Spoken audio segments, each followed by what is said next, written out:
We're live! Some announcements before we begin. No streams next week. We'll be back August 11th. There you go.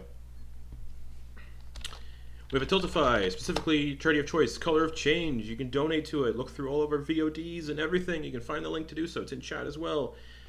Donate to a great cause. And speaking of great causes,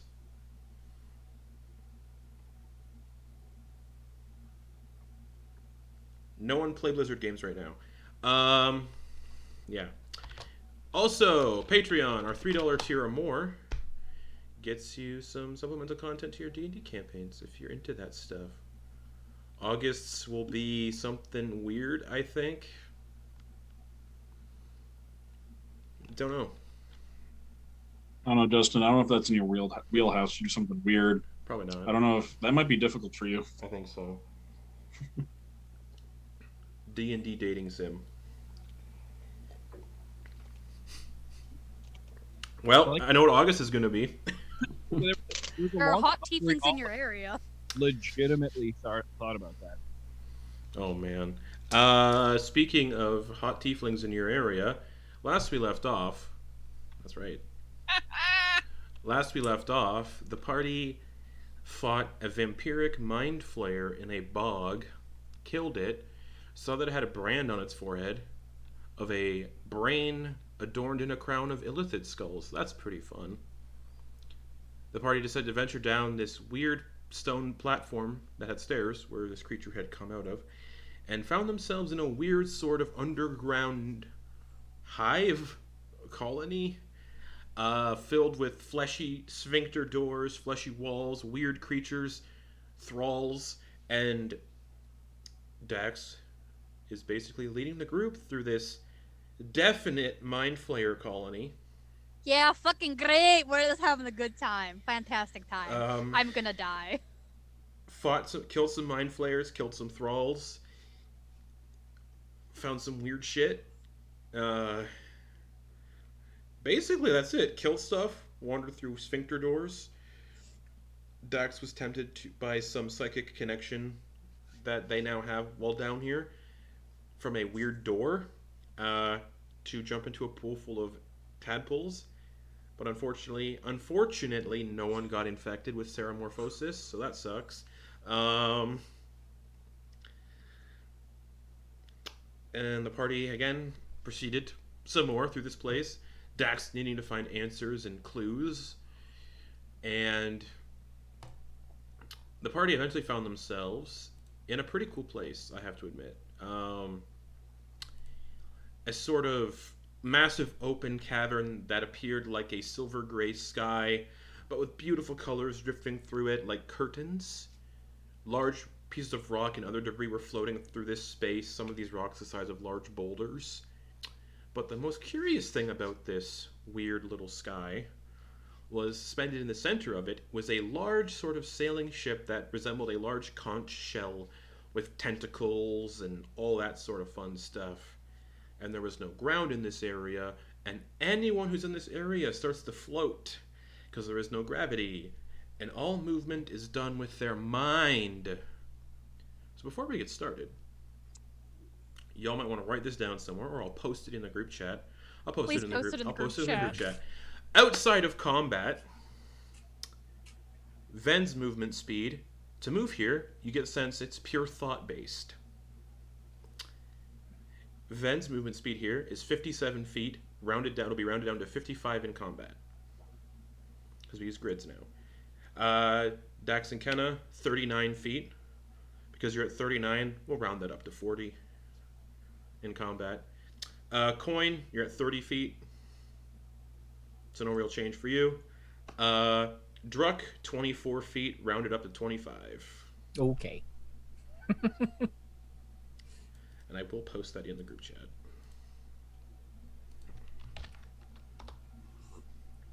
There you go. So Ven is the speed demon here today. Nice. Yeah. Yes, you all enter this space, and as soon as you kind of get into this tunnel, you look back, and that tunnel you walked through is no longer there, first off. and you're all just floating in space. And Ven, you're the first one to kind of get how this place works. And Ven, if you could just you went to the academy. If you could give me an Arcana or a History check, you're choosing. All right. Let me Arcana or History. They're both the same number, so let's go with Arcana. Alrighty. 19. 19. Oof. Spicy. Alrighty. You've studied magic, and at the academy they go over all forms of magic, including the multiverse and the planes of existence, all sorts of stuff. The fun stuff. Mm-hmm. This is strange. It looks, feels... Yeah, what? In my professional opinion, this is weird. This is weird. This doesn't seem like the astral plane, more like a pocket of it, or a slice.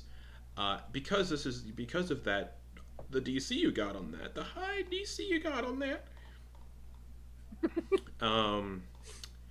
Yes, movement here is done specifically by thought. So you don't move your muscles and move. You have to think about moving. The other fun stuff that Ven will now know about the Astral Sea is because of what you got. Time passes here, but it's really weird. 1,000 real years in the Astral Sea equals to 1 subjective day in the material plane. Also, creatures do not age in the Astral Sea. So people might come here to spend 1,000 years or more to study and do things, but then only 1 day passes outside. And also, while you're here, you have no hunger sensations or drink sensations. You do not feel the need to sustain yourselves. And the plane is infinite, but because this is a pocket, it probably isn't. And yes, no gravity. But yes, 1,000 years in here is 1 day outside. Some sort of hyperbolic time chamber. Yeah. Frieza. Vegeta. Oh, look, there's Goku and Gohan over there. Just training. There they are. They're just chilling. Just training. Just training. With their... Oh, look at that nice father-son bonding. You gotta crank up the gravity, though. If they beat the shit Was out of each Goku a other. terrible father? Don't make me think about fantasy characters in a real way. But yes, Ven, that's what you ascertain. Travel here is purely thought-based. The more intelligent you are, the better you fare in here, essentially. Okay. There are things... You don't see any creatures here, and because this is an astral pocket, the deadly creatures you've probably read about, like astral dreadnoughts, definitely not in here. But there would be something known as psychic winds, which can kind of just blow you off course and have some fun mental effects on people. But what I've said is what Ven would know about the astral plane. Okay. So yeah, immediately so we all basically, so was it basically like we were walking down the hallway and all of a sudden each of us went, ugh! Yeah, and just now you're floating, and the tunnel you were in is no longer there. All right. Then we'll just right himself, like use the ship as like a sense of up and down and left and right, and then like right himself facing that, and then turn to everyone. Well, everyone, we seem to have found ourselves in a pocket of the astral plane. Don't panic. What does that mean? As he's like cartwheeling. No, the cool thing about this is you don't float away. You just remain stationary floating.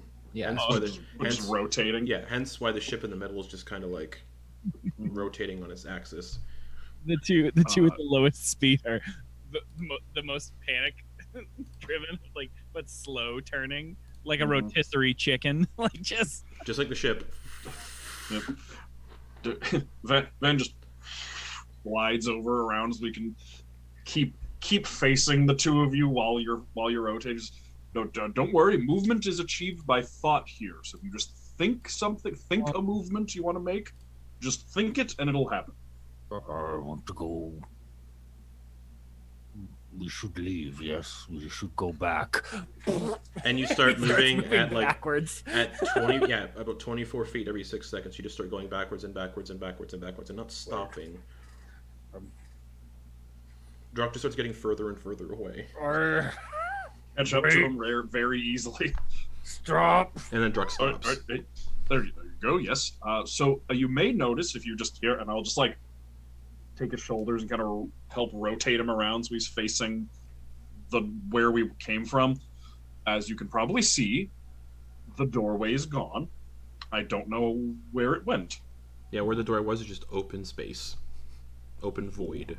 So we should have left then. I think so. That's not how Kenda talks. Well, No. perhaps it was a bad idea to come into this room. However, we're sort of stuck here now. All right. What do we do? Well, as far as I can tell, the only point of reference we have is that ship over there, so perhaps we should go and take a look at that. Dax, how are you handling? How are you? Are you moving all right? Are you managing? Next to Ven, Dax and Ken are doing the best at kind of manipulating the movement in this environment. I've levitated before, but this is something different. Thranazar warned me about going if things were weird. And Dax just looks towards the tunnel that's no longer there. Yeah, just open void space of this silver gray sky. He's gonna have a field day with this later. That reminds me. Now, Oh no, never mind. It's the same day. we should be absolutely safe, perfectly safe in here. This is only a pocket of the astral planes, so we shouldn't need to worry about astral dreadnoughts or any of the other sort of nasty things that live there. Also, if any of you long rest in here and you're tracking the days, don't bother.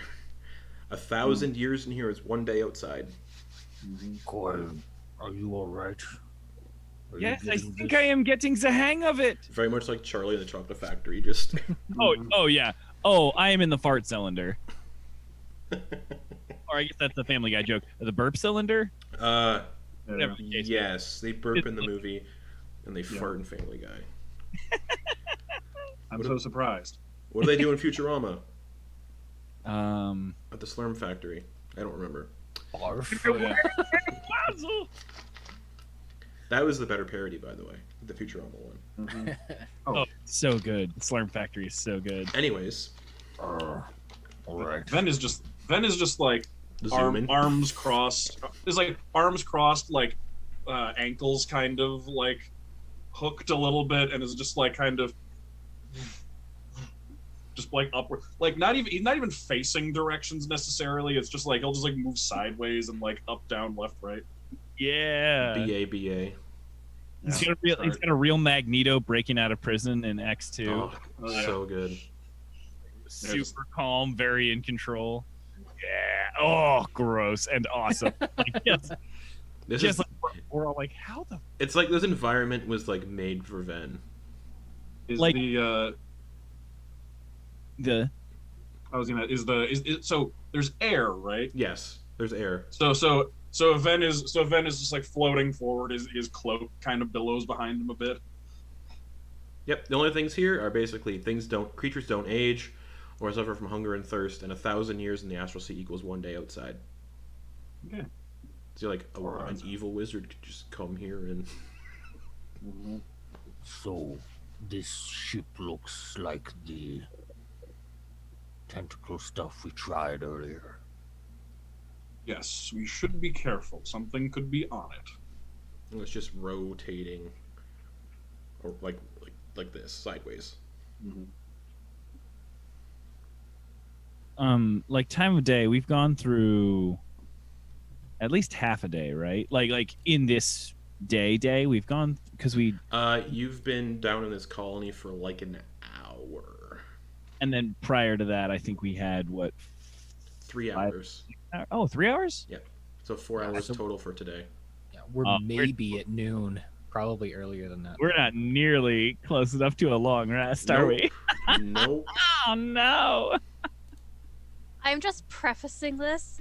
I have no more rages left. I have 1 level of exhaustion and 15 hit points. Mm-hmm. Oh, Nice. Spicy! right. So- That's right. So you would be, so that's less than half, right? Yeah, for sure. I do have a healing potion that I can use. No, I mean, Yeah. so then, I mean, if I noticed that, I think I was going to do this at the end of the fight, but then we kind of just kept moving. But Quoin would probably float over as close as he could to you, and dump 15 points of lay on hands. This is great for me because I don't have to track time right now either, so it's just There you go. comfortable. A nice little wade pool at the water park after you got Yeah. rocked, like a Nice rock little on a gross slide. You're just like, okay, I'm gonna go lay in the wade pool for a second. Quick But yeah, question, take Justin. 15. Does the like timeless quality of the astral plane have an effect on spell duration? No, Okay. So that still behaves normally. correct. However, what if you were concentrating on a spell on a creature that was outside of the astral plane? Yeah, who knows? Yeah, how long would like banish work? Same amount of time. Oh, fair. Yeah, I thought maybe it would distort it so you could hold it a little longer. no. Well, if you banish them to the astral plane, you're on the material plane, concentrating on keeping them there for a minute. Oh in god, material yeah. plane time, They'd be there for a long time. 50 years years. or A something. thousand, a thousand years is one day. Starts a family while they're in there. Robin Williams from Jumanji. Yeah. Yeah. What year What is year it? is it? Oh, what a good movie. I was also thinking, my mind went right to Mugatu in the second Zoolander movie, but just him being jacked in prison, just like Never seen it. he'd stuck in the astral plane, but just bench pressing the entire time. But yeah, other than this void, like this silver gray void sky and these floating boulders everywhere, it's just that, as far as the eye can see, and the rotating conch shell tentacle covered ship.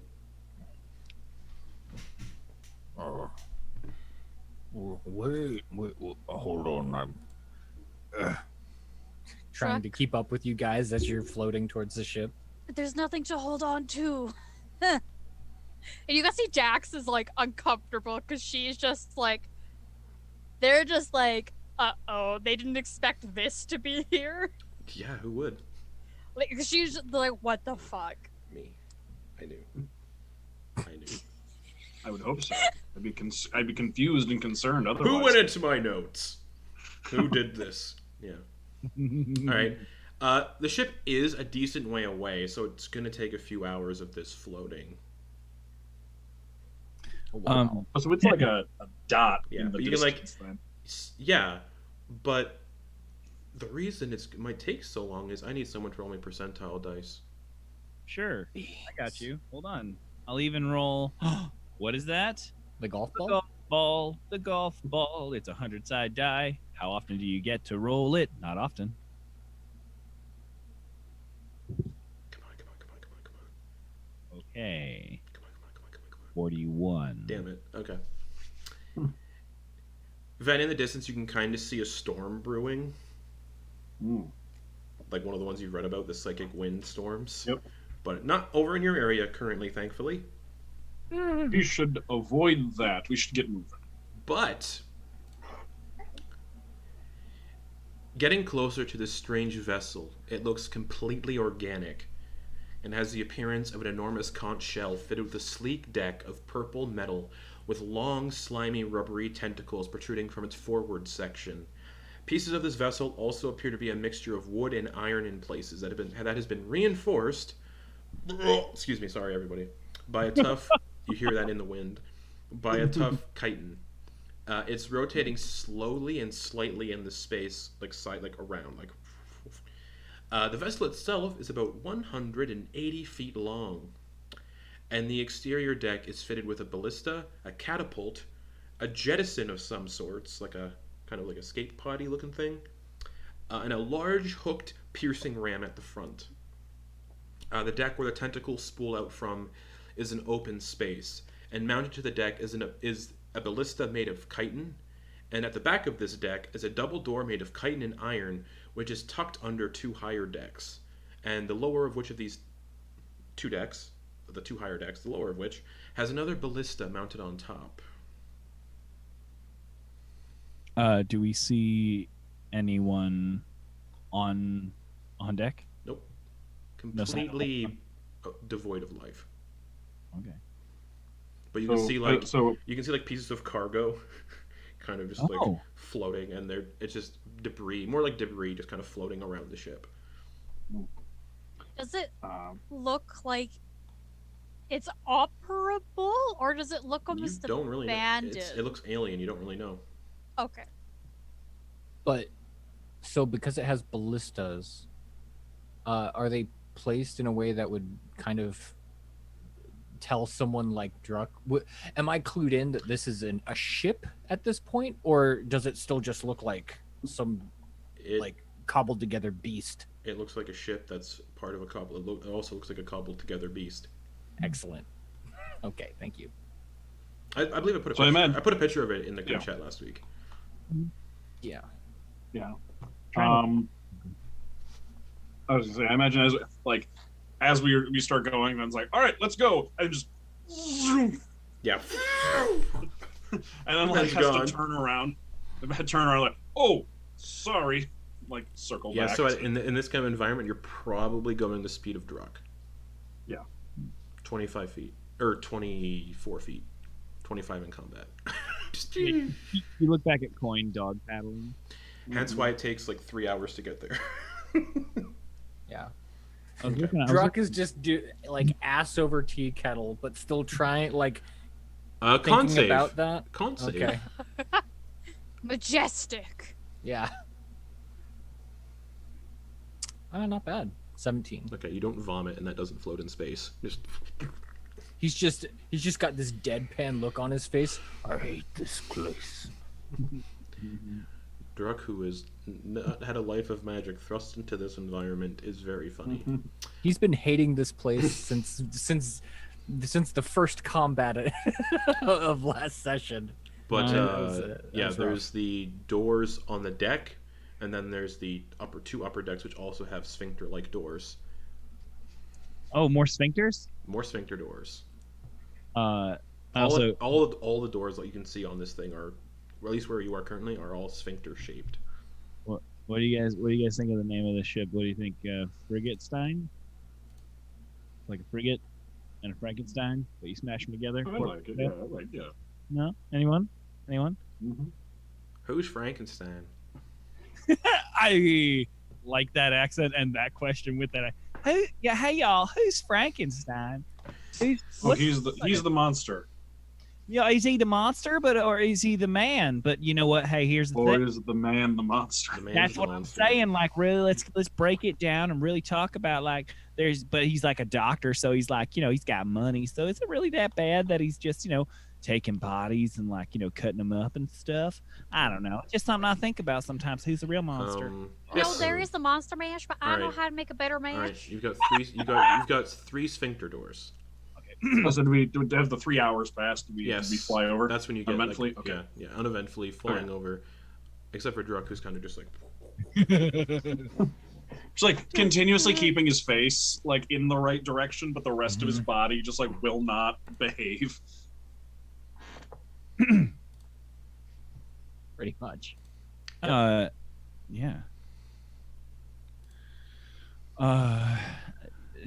There are four. No, there are three doors. Do you think we should start? Do you think we should start from the bottom and go up?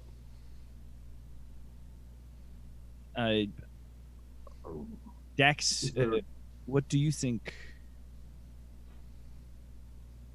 Well, if we start at the bottom, maybe that's where most of the crew, if there is crew on this thing, will be. We can deal with them in whatever capacity we have to.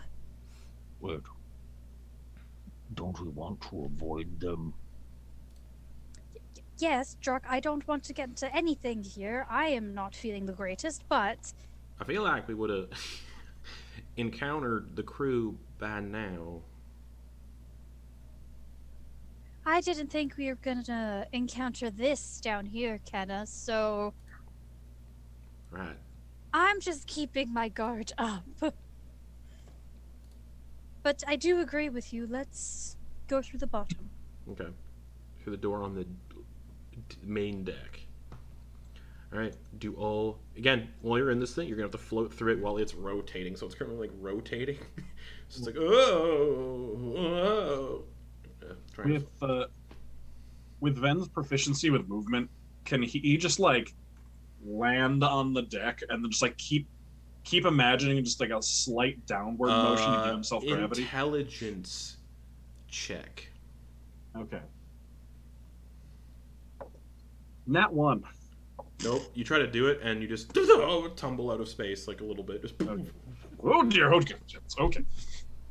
kind of like in Well, that didn't work. kind of like in Gravity. Yeah. Oh, perfect. You get the sense, Ven? You just gotta float. All right. You're all gonna float down here. Fuck that movie. Which version? All of them. The first one gave me nightmares for months when I was in like grade 5. Nice. So where's the button to stop the spinning? I don't know that it's a button. I think it just is spinning.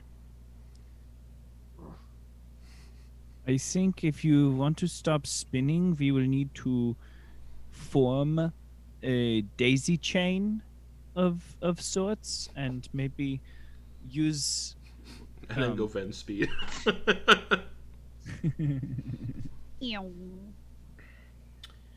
would be that it would maybe create a crack the whip sort of momentum and give Druck the whiplash. I don't think we want her all floating around or us, though. Yes, I vote against trying to navigate a giant conch shell with spew around us. Oof. Well, lead the way, Dax. All right. Or And Van. Dax Go will look ahead. at Ven and just start walking towards the door. Floating. Floating gracefully. Yeah, you can float gracefully. All right. Going through the sphincter-like door, as you get close, it's just like the other doors. They just open on their own volition. And floating inside of the vessel, because I wrote stepping, but it would be more like floating. You can see that this chamber is built of organic matter, same like everywhere else. The walls, floors, and ceilings appear to be reinforced with some form of tough chitin, like that's purpley and whatnot. Because the vessel is rotating slightly in this sort of zero gravity-esque environment, the objects in this room that aren't reinforced or held down also float around, like crates and storage containers that are also made of the same chitin, but nothing's in them. Fleshy, bioluminescent orbs bathe the room of this vessel in a flickering, very bright light and are attached to the walls and ceilings. A strange purple liquid seems to pulse and race through numerous strange, fleshy pipes all throughout the vessel, at least in this area.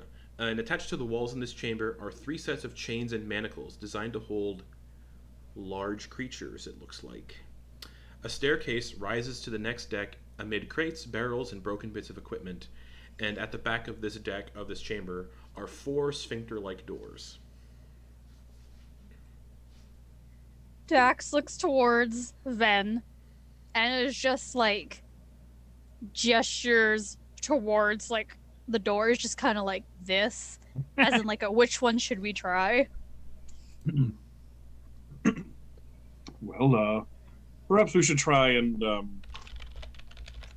we'll go for the most dead ends first to sort of eliminate any side passageways to sort of check things off as we go.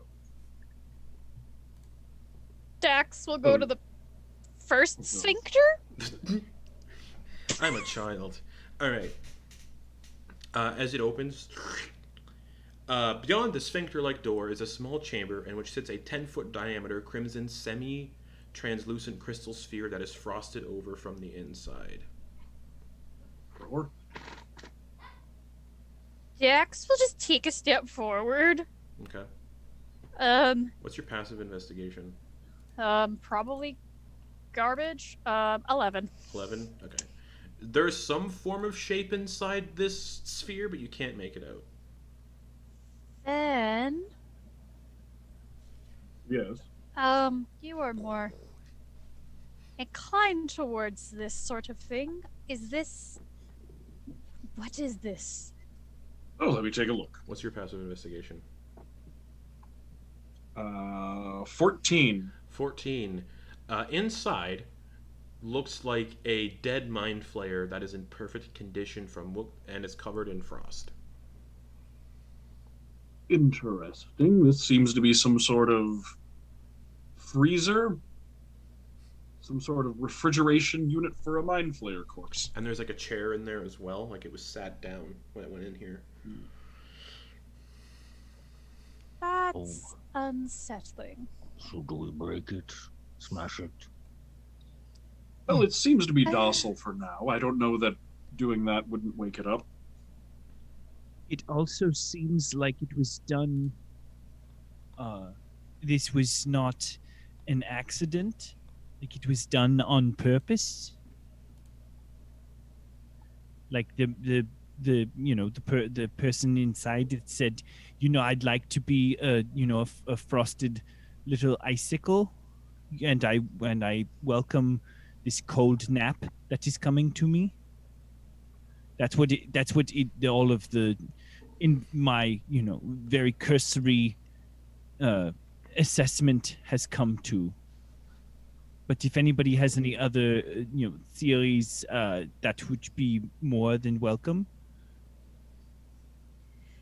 Dax is gonna momentarily kind of drop the ring protecting her brain, and just kind of looking at, like, peering at it through the frost. It just kind of is in their mind, just kind of like, hello there. No response. And she makes sure that shit's all back up. Okay, it doesn't seem to speak, so let sleeping mind flayers lie, including the dead ones. Let's see what's behind Sphincter number 2. Was someone saying something? No, I had phlegm in my throat. Oh, I was okay. just clearing it. Or did you? Part of the experience. What? I don't know what I'm talking about. I So thought you were making a tadpole in him joke. no, I don't know what I was doing. That's a... In the other three other rooms, same sort of situation. 10-foot diameter, crimson semi-translucent crystal sphere, frosted over from the inside with a mind flayer sitting inside, also frosted over. Hey, Van, Yes. when you were at the academy, you dealt with the ailments, the burns, stuff like that, right? The what? The what? Sorry. You would, when the students would come in, there's injuries, you take care of them, ailments. right? Ailments. Yes, Ailments. yes. Yes. They said 8 elements, and I was very confused. There's only 4 of those. No, you ate them. Well, it's technically, in a sense, if everything is made of. Anyway. Yeah. Yes, I spent time in the infirmary. Yes. So the whole death life thing, yes.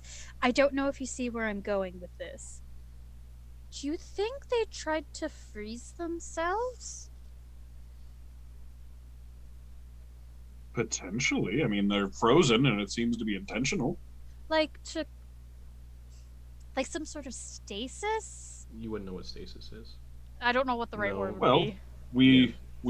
we freeze meat in order to preserve it, so it's possible that in some similar vein they tried to freeze themselves in some sort of attempt at preservation.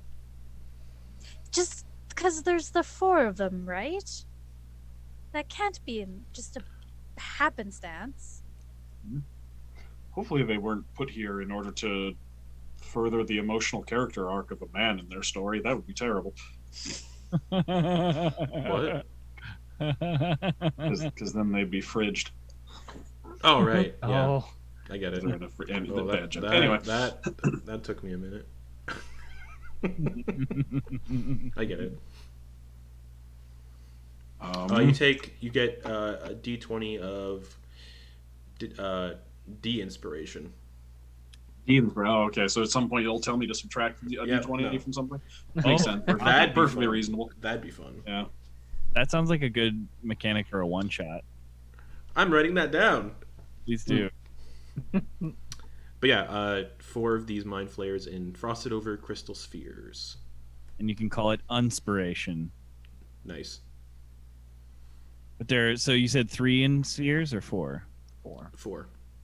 Separate this is- rooms. And this was, I'm sorry.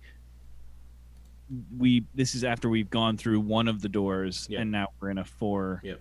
And now there are 4. Yep. So we can still see the door behind us. Yes. Okay, but this is just one. The 4 doors, and then behind you is the room you're currently in. The rooms with okay. these 4 orbs are small enough for like one person to be in. Okay. It's like a closet. so just if I may, at least in my head, it sounded like we just kind of went into all 4 of those doors and saw they're all the same. a thing. Yeah. Oh. And now we're back in the foyer, oh, basically. okay. Essentially, yeah. Each one We, is like kind of, truncated our experience. each one is kind of a pod. Yeah, yeah. Wait.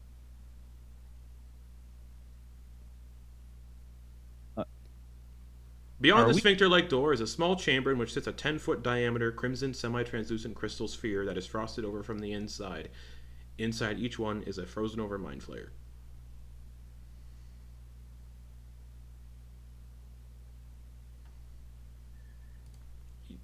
For simplicity's sake, you guys haven't really gone anywhere since you got into the ship. Okay. So there are 4 doors in front of us. And a staircase behind you. Going Great. up. Thank you. Yep.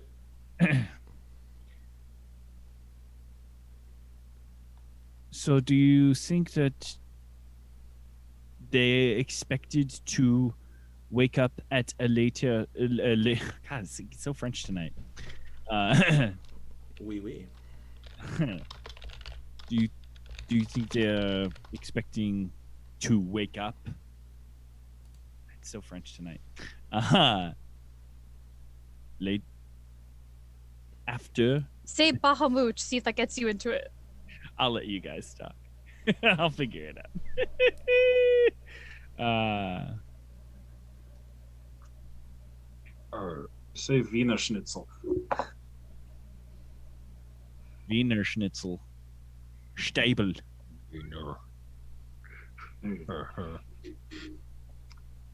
Perhaps they intended to wake up, though freezing to death isn't. Well, there are certainly worse ways to die than freezing to death.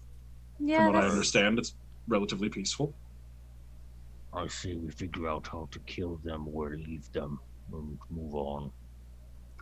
It's entirely possible they might already be dead, so perhaps we should just leave them be.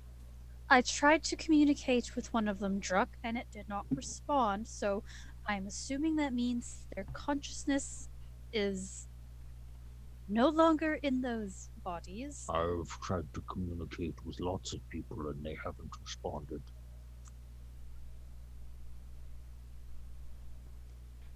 Some people don't respond very nicely to brute force. And I understand that, true, Druck. I trust me.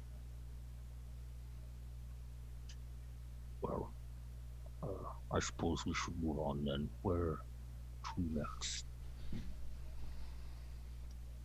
The only place, I assume up. And Dax is just looking at those stairs All right. that they don't need to climb. You do not need to walk up the stairs. You got to float up the stairs. Okay. This middle deck has an open cowl. Mounted to the deck is a forward-facing ballista. The walls are lined with ballista bolts waiting to be used. So this is the deck that the lower deck that you all saw. This is it from the outside. This is it. So yes, another set of stairs rise upwards next to the ones you just descended. On the wall behind these stairs is another fleshy, sphincter-like door.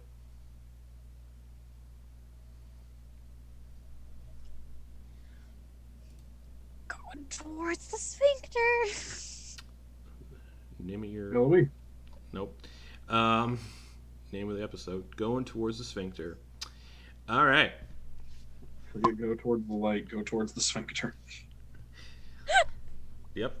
All right, the door slops open, and crystals protrude from the chitinous ceiling of this oddly shaped room. Some of the crystals are lit, and others are flickering or burned out. On the circular wall to the right is another fleshy door.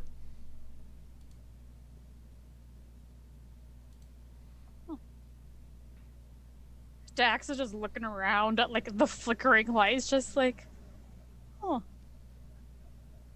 interesting. Oh, well, all right, all right.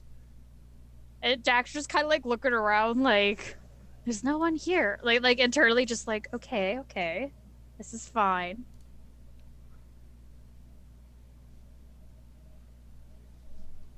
Shall we go forward? And she's like addressing the group. Yes.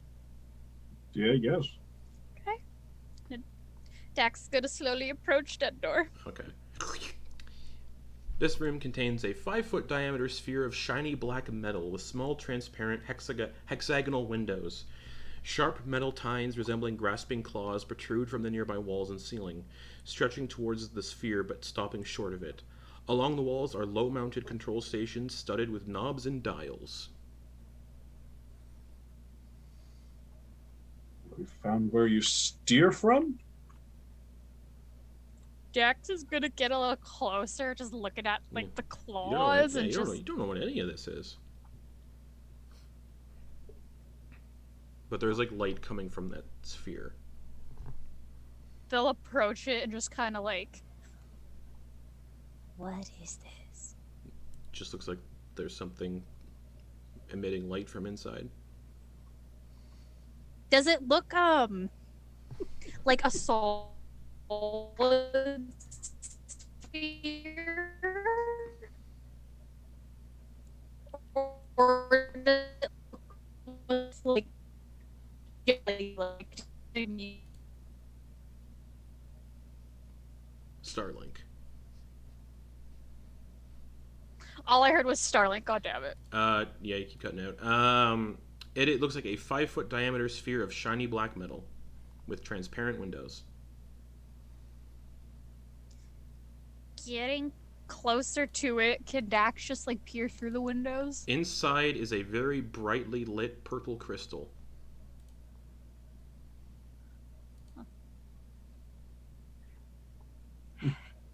Since the sphere is 5 feet, is the crystal that big or is it No, smaller? smaller.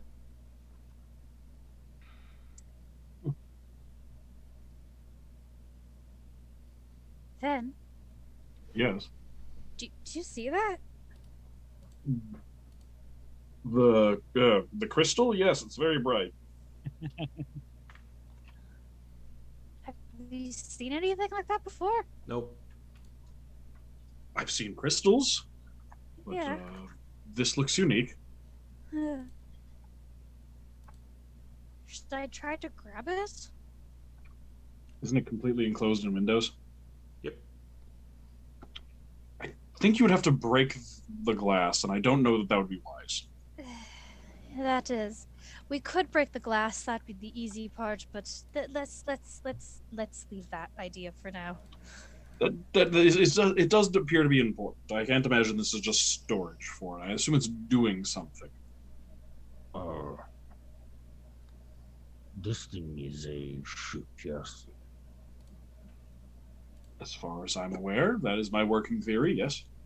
So our goal is to leave. Yes, get back to to wherever we came from. Yes, I believe so.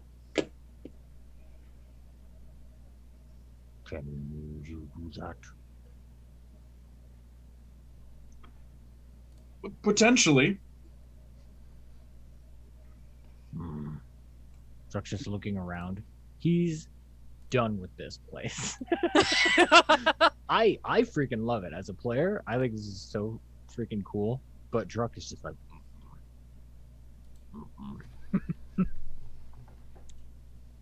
If as Druck has said that this is a ship, then we to become its crew? Temporarily? I'm gonna go take a look at all of those various things that look like controls, the knobs and the levers and stuff. Okay. Jax is gonna be by him while There they're doing is that. no writing on them. They all look very alien and strange. I'm just gonna look through all of them and just kind of just go one by one, just see if like, just kind of looking at them just physically and almost like their mechanical aspects. Like if I can tell just like, okay, this looks like it moves up and down. This looks like it twists this way and this way. Like I can kind of see how all of them like would move at least. Yeah. Just know what they do. Right. And then Ven would like to first. Ven's just gonna reach into his bag and is gonna pull out his journal. Okay. And he's just gonna set it in the air. Oh yeah. And then it floats. Yep. And then he's gonna grab a quill and inkwell and just like set those in the air and just kind of just arrange them in front of him.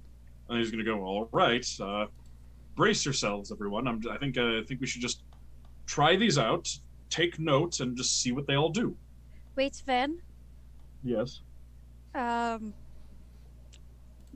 Dax is gonna do the thing that they did when they were trying to pick the drawer and drop her ring on her mind, and then do like the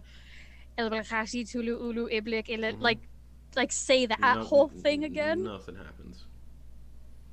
Okay, she's just like feeling for that presence, and she's like, Okay, Ven. You don't feel the presence at all.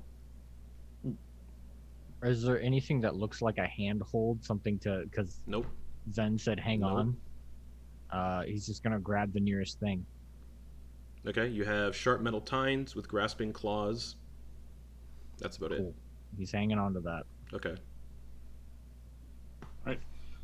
Ven is just gonna like start left to right and is just gonna take every control, just like little. If it's like a lever or something, just like not 100%, like 5% in each direction, All just right. to see what happens. The first thing, that black sphere opens up a little bit. Make note of it in the notebook. Mm-hmm. Actually, just like draw a diagram and then just start labeling all of the different levers and stuff, and just left to right every controlled areas. I'm just gonna try it a little bit, put it back, Okay, and the then next just one, go to the next one. Take notes. you feel the ship rumble a bit. Inconclusive. All right. Which I'll push that one a little further. The rumbling gets a little more intense. A little further. Gets a little more intense. I'm gonna put it Is back. is it directional or is it just like it's just- vibrating? It's just vibrating. It's the one of these is the parking brake, and I was just revving the engine. is the parking brake on?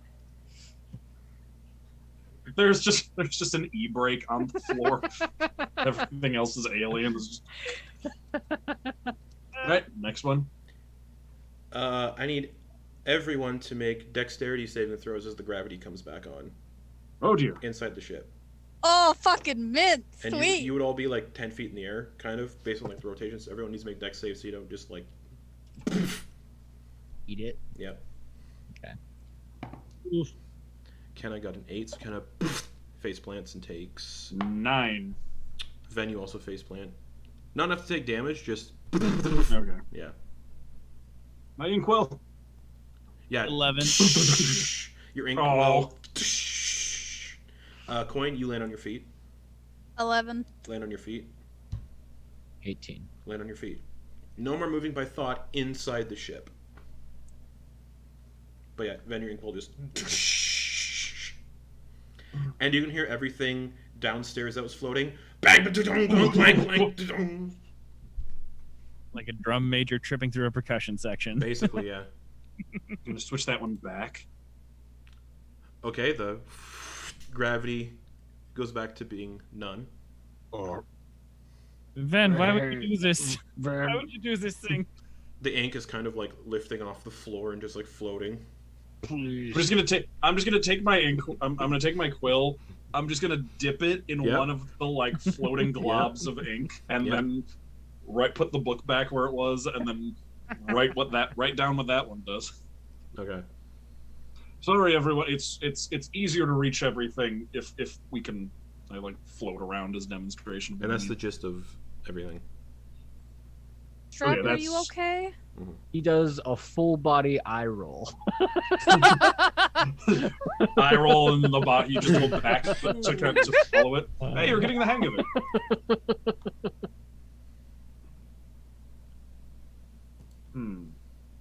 So it looks like we either have open the sphere container, make things rumble, and Restore gravity.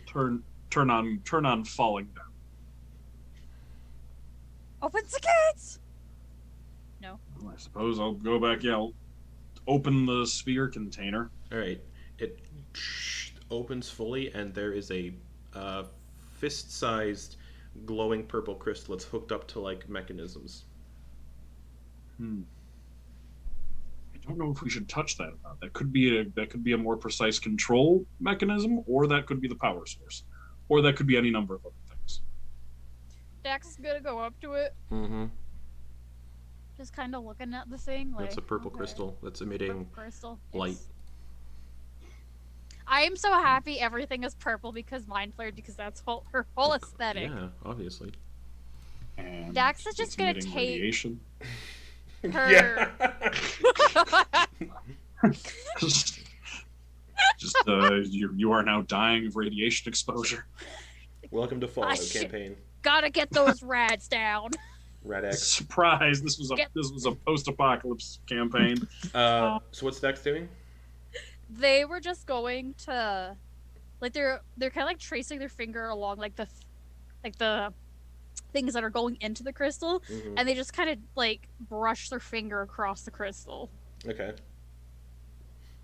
Okay, so seeing that like nothing, like she didn't get like fucking zapped from that. No. They're gonna like actually kind of just like hold it in their hand. Like the crystal? Yeah, Okay. seems fine then. Did Is you- it like a did little? you- Did you take it out, or are you just holding it while it's in the thing still? They're holding it. Oh. And the entire ship Are you sure about that? And the entire ship just goes dark as all the lights go off.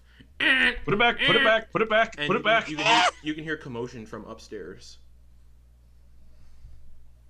Just from touching it. Yeah.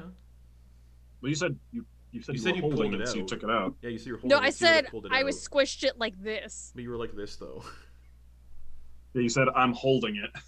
Well, too late. Fuck it, this is fine. Yeah. Uh, Put it back. Put it back. Put it back. Put it back. She tries to put it back. Okay. Everything comes back to life, and the sphincter door opens up, and there are 3 mind flayers standing there, Oh dear. without the brands on their foreheads. I mean, floating there. Yes. They're like, and they speak in everyone's heads, except for Dax.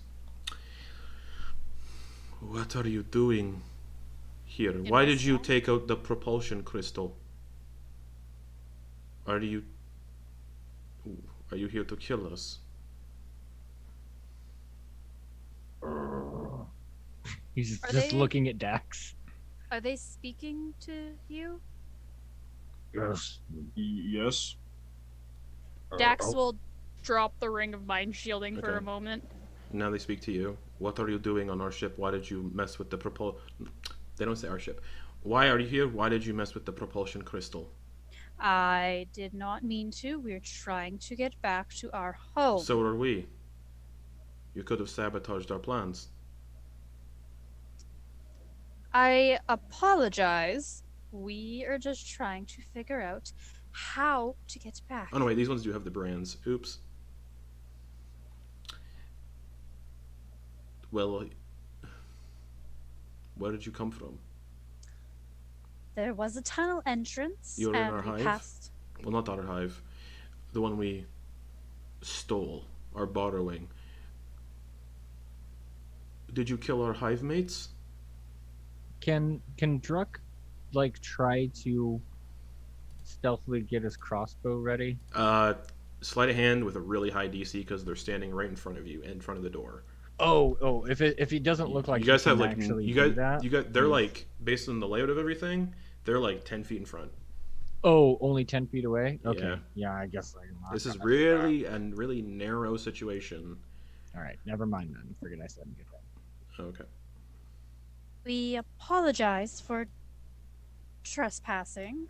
We were just trying to figure out a way to get out, and We're not this was mad the at you for only- trespassing. This isn't ours either. We're just curious as to why you're here as well. We went down a tunnel, and we ended up here, and now the tunnel's gone.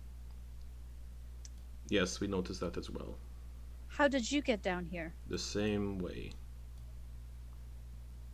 How long have you been here for? Time passes strangely, but it feels like 2 weeks.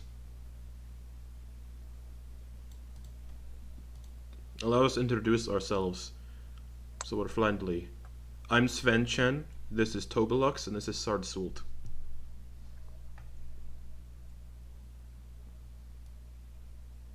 So, you must have encountered our other hive members. Are they dead? On the ship? No. Those mind flayers are dead. They've been here since we found this place. Okay, so they are not of They yours. died in their All they right. died in their cryogenic stasis. So, did you kill our other hive members? That not all of they were. If so, they were not all of our hive. So, we just want to know. Yes. That's fine. We will forget about it if you help us get this ship out of here. We can definitely do that. And in doing so, get everyone out of here that's trapped in this place. May I ask you a quick question? Yes. What are the symbols on your forehead? Ah! It is the symbol for our master and figure of our worship, Yubilike the Under King. And you're all hearing this conversation, by the way, because it's all telepathic. Okay. Okay. Oh, that's the, Dax says the thing that the door told her. Him! Oh, Yes. you spoke the phrase as well? Yes. We feel like that's part of the hive mind of whatever the previous colony left behind.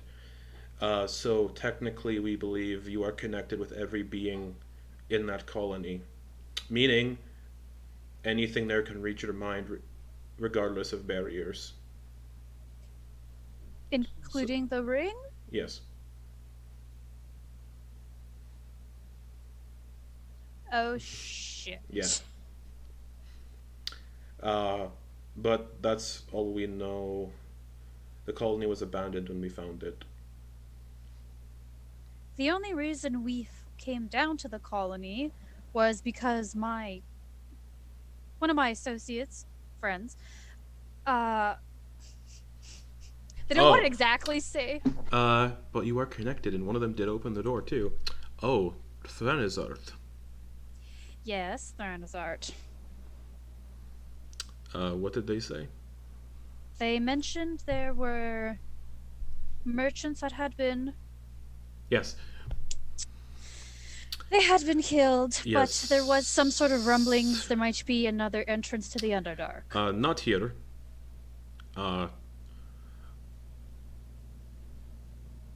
We found the corpses of the merchants and we brought them down here for our own purposes. We have to eat. I figured as such. We followed the trail of a creature our master told us to hunt down that fled the Underdark, and while on its trail we discovered the mangled merchants' bodies. But our prey, our quarry, no, not in sight. The Dax is like, And yeah, you all can hop in at any time. You're all hearing the same conversation. Yeah, Druck's not gonna try he has no. He's set on killing these things should the moment arise. So like, that's all that he really knows about these. So he's just gonna avoid.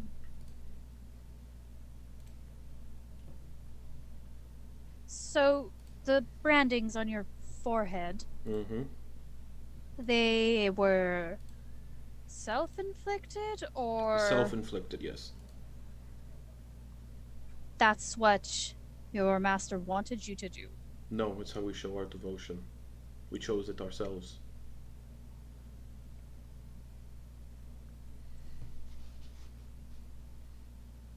Dax is just looking towards them like, Oh God. You mentioned that we could potentially help you with the ship, but is this not your type of ship? Don't you know how to? Do you not know how to operate it either? This is called a nautiloid, and it is knowledge that was lost to the Mind Flayers a very long time ago. It was an ancient ship that the illithid of old designed to travel between worlds and the astral plane. The illithid of today, as we mentioned, have lost the knowledge on building these things, and we just seek to use it to leave this place because as we looked around, there is no other way to do so. And our plane shift spells that each of us can use once a day on ourselves do not work down here for some reason. Oh shit. Yes. Oh shit.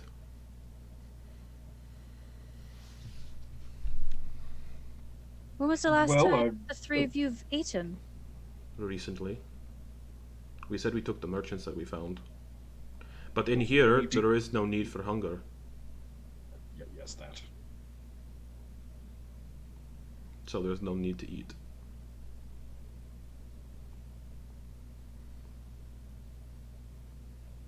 I understand hunger.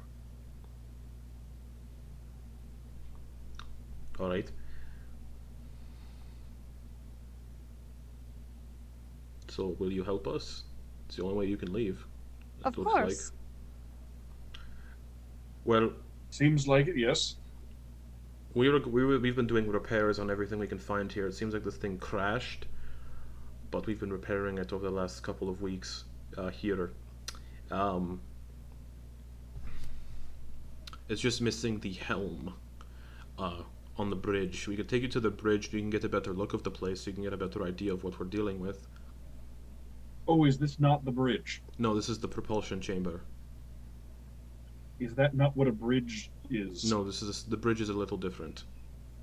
I don't know much about regular ships, so astral ships are even further out of my realm. This is called. Wait, no. I do know a fair amount about ships. What am I talking about? Yeah. In the old days, these were also called spell jamming vessels. And the colloquial term for this sort of vessel is a nautiloid. But yes, if you're wishing to help us and don't plan on sabotaging the ship anymore, we would appreciate your help, and we can promise we will not harm you as long as you do not hinder our efforts to escape. And we imagine 3 of us have an advantage over you all. Just in case things go awry.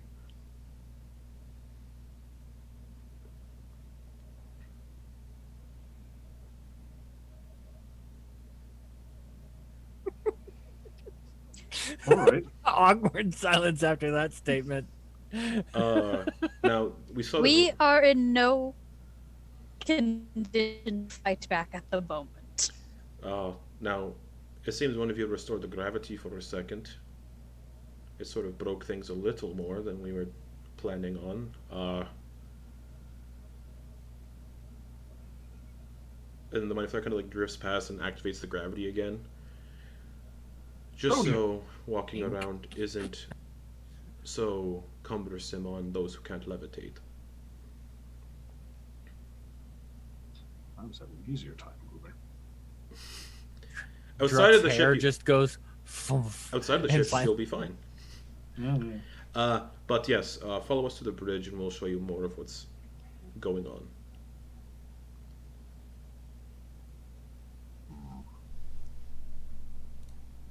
Dax follows. And we recommend not touching anything you don't understand.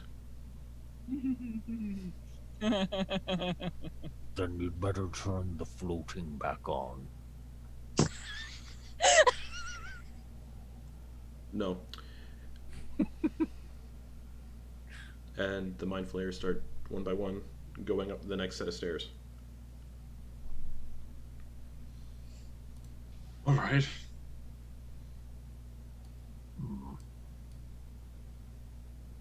Druck looks at Quoin and everyone else.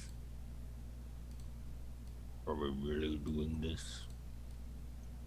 I feel like he Seems like a best option. I feel like Druck would be reaching for a knife. It does seem like it does seem like to everybody else that fighting 3 mind flayers at once in your current state would be a very bad idea. Even if we were good, that'd be a bad idea. Correct.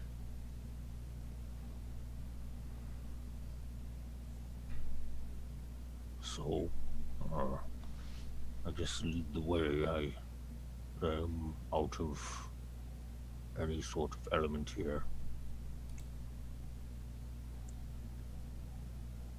You want me to shoot something, let me know.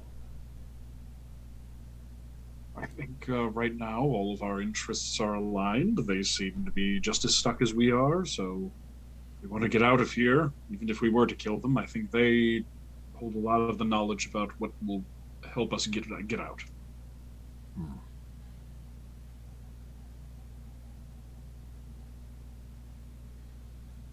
As you rise the stairs behind the mind flayers, suspended from the ceiling of this high-domed chamber is a complex lattice of bioluminescent jellyfish that use the glowing tips of their tendrils to form constellations. There appears to be something missing that was once sat and tilted upwards towards the display of constellations. Scouring... Oh, no, they're not here. On the eastern and western doors are more of those fleshy sphincter-like doors. They point to the eastern door and they say, don't go through that one. It's not safe. It's been rigged to hurt any non-illithid creature that steps inside. The western door just leads to the outer deck. The piece that is missing, they gesture to where you can tell something was missing, that was sat, and looked like it was tilted upwards towards this display of constellations. This is where the helm was sat. To people not experienced in these sort of vessels, it looks like a chair that the captain of the vessel would sit in and navigate and fly the vessel with their mind. Then while another member would be in the propulsion room handling life support systems and making sure the crystal that was in the life support system wasn't touched or removed, and they look at all of you.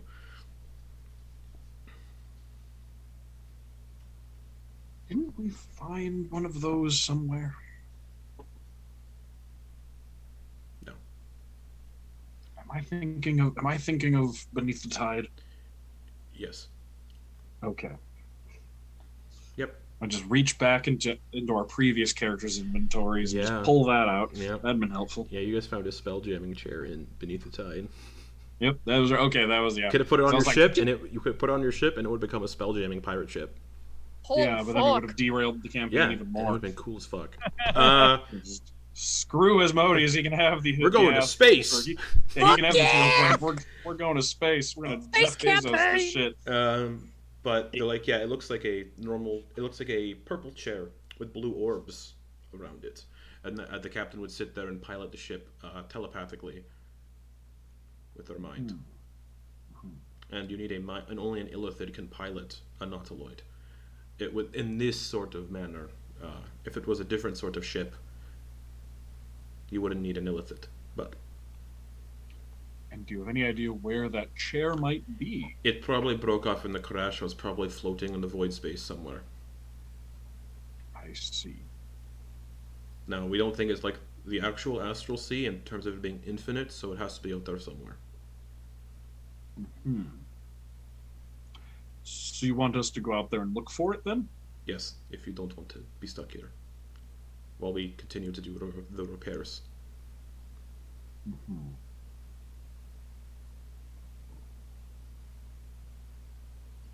And what assurance do we have that once we find it for you, you won't just... We believe one of you is connected to the colony, correct? Yes. Read our minds and see if we're being honest. Well, read my mind, because I was the one who read the door. Dax will go into their mind. They're being 100% honest. Read Then things now? they're apparently That's new, right? that part is What do new. you mean that part? Speaking in is not the same thing as reading. Okay. Well, all right. I suppose we're going to find a chair then. You may exit through the door here on the top deck and just float. You don't have to go all the way to the bottom, which is good about no gravity. True. Is this Tobulak speaking? Sven Chen. Extension. They're going to like look towards Tobulux and just like ask, "May I try to read your mind?" It wouldn't work. Okay. Only Sven Chen used the door. So, because Svenchen has read Dax's mind, he already knows all of our names too. Correct? Yep. Okay. And conversations you just had recently, etc., etc. Everything that's in Dax's mind, it can just peruse through. Cool. That's fine. So Coral Cove, etc., etc. Okay. Yes, so find the helm, we can all get out of here and go our separate ways. Right. Again, we don't feel hunger down here, so we have no desire to eat your brains. Oh, that makes sense, actually. Yes. And we have a feeling one of you would have a very good brain to keep, not to eat. And they all kind of just look at Ven, and if an illithid could smile, like a kind of just like a sly little smile, it would. His tentacles just go.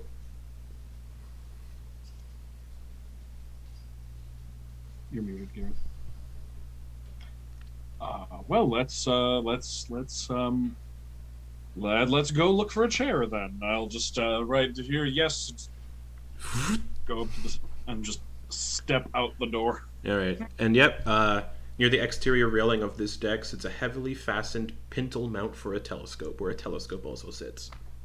Oh, Oh, we use the illithid of old would use those to look at the stars while they're drifting through realm space.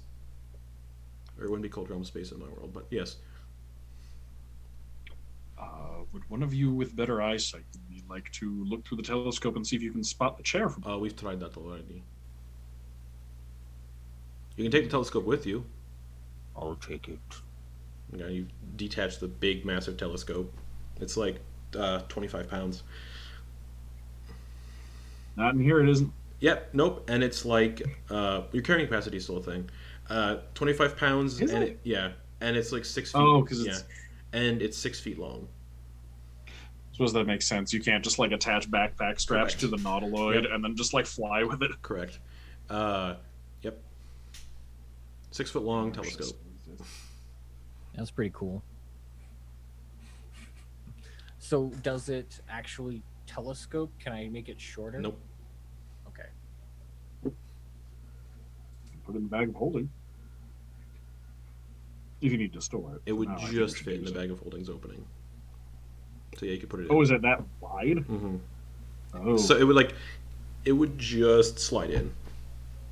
Oh, it's a thick so this is boy. like it's like an observatory Basically, yeah. telescope. Ah. Okay, But you got This the thing Hubble can- 2.0. this thing can see craters on the moon. Carrying it like a cannon. Maybe We take that back. Sell it to people who do scientific study on You the get the material sense plane. the illithid, you can't keep it. Oh, damn. It has to I was gonna return. put it on a big crossbow. It needs to stay with the vessel.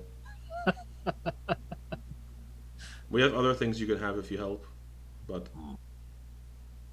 Alright. Maybe. They might be a little out of place in your world, but we found them on the ship and they seem interesting. Regardless. What does this thing look like again? And he's talking Hey. not to that. He's not No. talking to those things. He's talking to his friends because he's very uncomfortable talking to those things. A purple chair. Purple chair. And he'll just begin looking around. You're gonna have to move around the Astral Sea to find it. Yeah. That's what he's doing. Alright. Boop boop. Alright, as you float for another 3 hours, somebody else that is not Quoin, roll me a percentile check. I'll do it. I haven't rolled one of these in a while.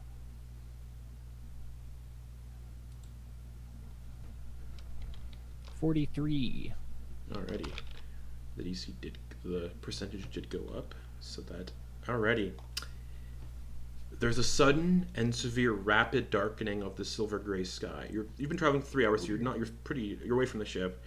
The area becomes as dark as a moonless night.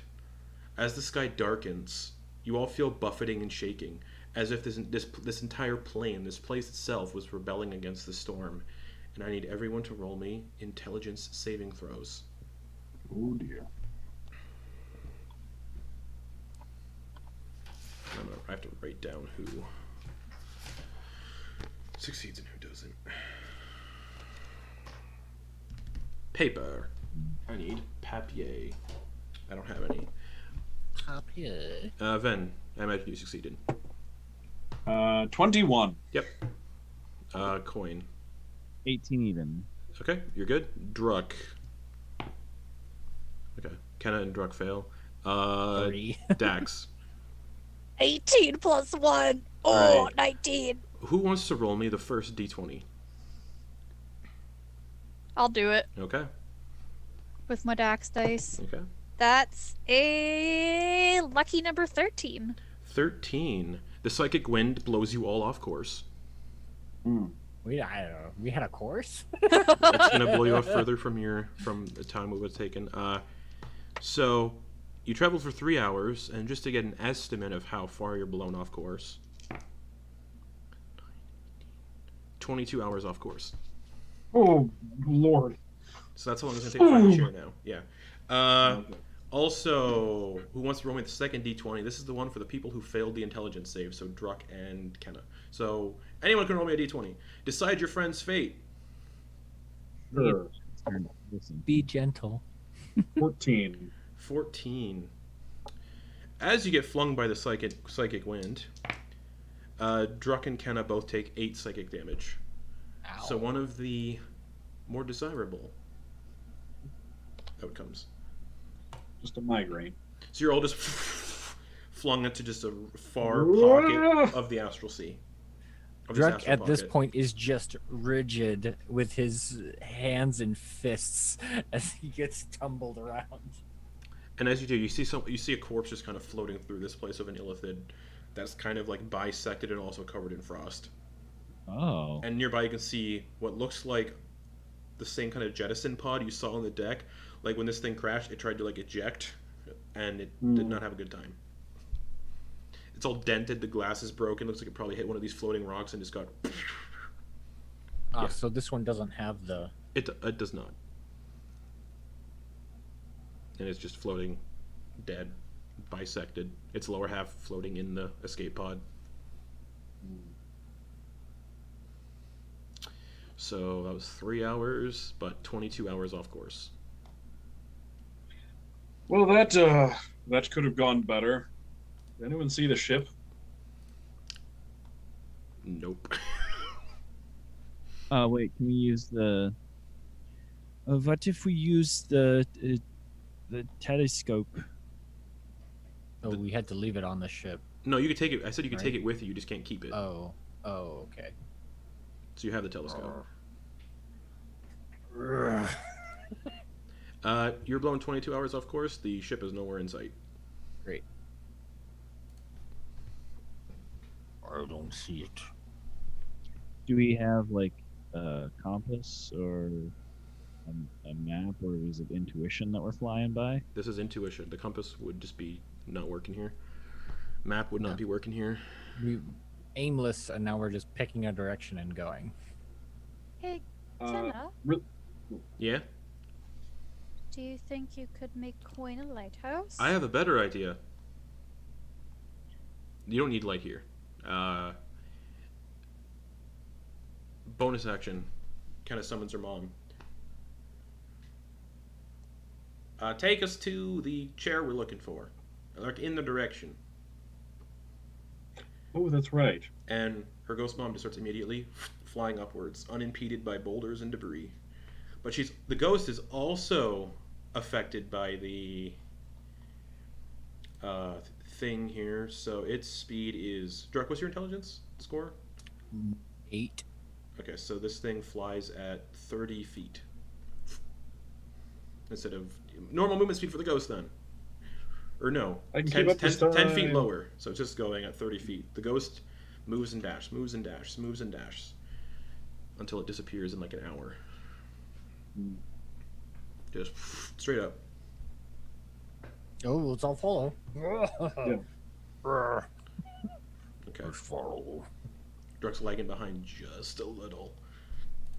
Well, after an hour, I'm like, I can barely see you guys. If we're still going fast. All right. Because you have a guide, I need another percentile roll.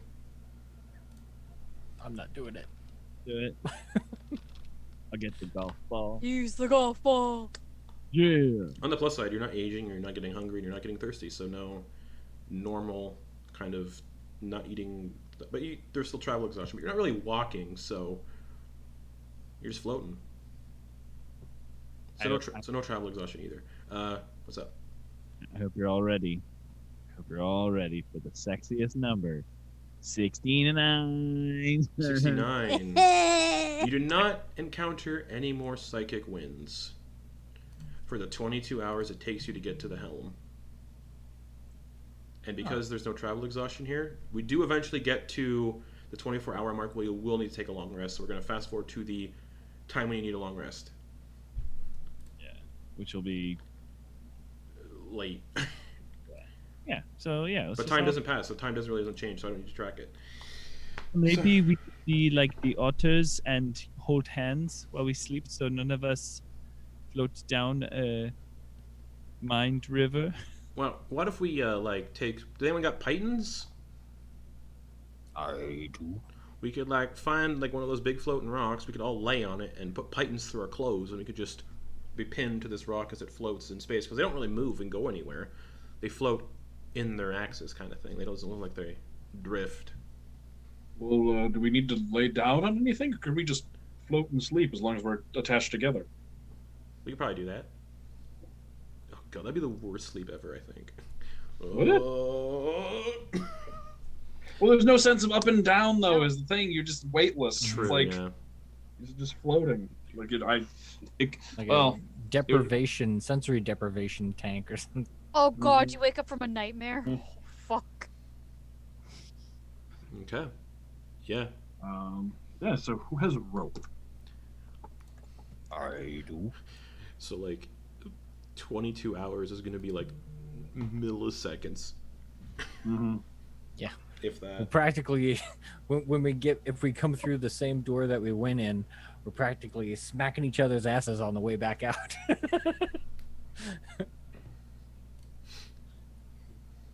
Anyway, Yeah, let's just daisy chain ourselves Alright. together and then just. Do you Well, good night. Do you think we should do watches? I don't think so.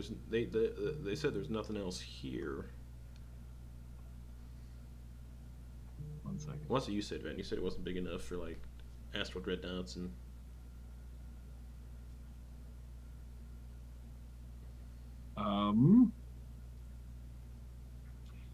The spell alarm says that it covers a 20-foot cube.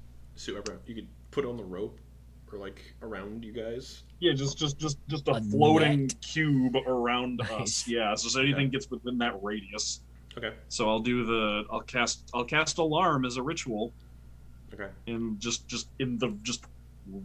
30-foot cube around us. Cool. Anything just comes near us. I need to check something about something. As you start casting the spell. we'll say. Okay. Okie dokie. Oh no. Normal, but with special cases, and I would consider this a special case based on the environment. Then, roll me a d20 as you finish ritually casting Alarm. Or whatever. Natural 20. Natural 20. You kind of feel like this place kind of rebel a little bit against your magic, like it's going to cause something else to happen, and then it subsides. No wild magic effects. No. Oh, magic is wibbly here.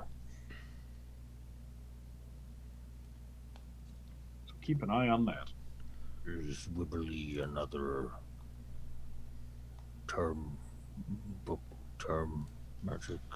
It's not an official technical term, no, but I find it describes things something well enough. Like wibbly wobbly kind No. of stuff. Yes, wibbly and whiny, wobbly. and timey-wimey. No, just the regular kind. Oh. Technically, wibbly-wobbly, timey-wimey. I mean, Yeah.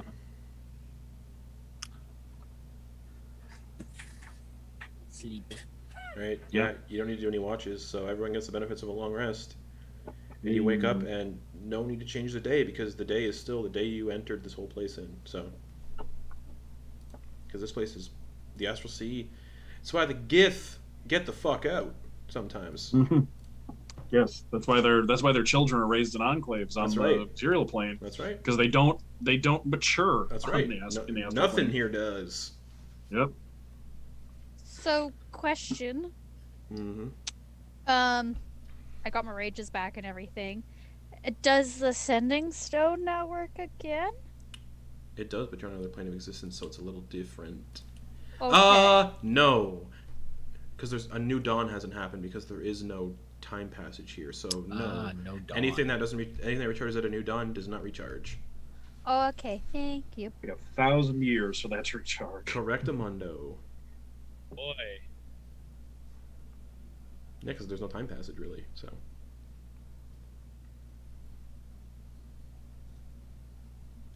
Alright, we should get going. Are you taking it, Dax? you're still not at the chair yet. Let's go to where we last thought it was. It hasn't moved. Okay. For the remainder of your 22-hour trek, you're blown, of course. Again, don't need to tell you how much time's passed because it doesn't matter. Until we get to 24 hours. Up ahead, floating between a cluster of brightly colored rocks, is an ornate, high-backed chair made of purple and black chitin. Tentacles made of the same solid material spool out from the back of the chair, and at the end of each one of these tentacles is a glowing blue orb. Or is a blue orb. Well, that looks like it'd be it, yeah. Jax is gonna Do you think we should like check it out before touching it? Make sure it's safe. Fen? That's probably a good idea. Make sure it's the right chair. How could it be a different It's a joke. chair? Oh, Yeah, just float up and around it and peek at it, make sure the thing's hiding on it or under it. Are you casting Identify? If I don't immediately see You anything, don't see anything hostile crawling on it. alright, then I will ritually cast Identify on I'd the like you to chair. roll me a d20, please. Ah, crap. You're And just also- trying to get me to cast spells. Well, and also, the ritual spells Mm-hmm. happen instantly. Oh, do they? Yeah, that's why I'm rolling it, because it's cool as shit. Alright. So you prepare the 10 minutes, and then just instantly happens. Huh. Then roll a d20. Just cast. So I can just cast Identify an Unseen Servant and Alarm at will. Yep, basically, yeah. Nice. 5. Okay. Roll me a d100. Oh boy.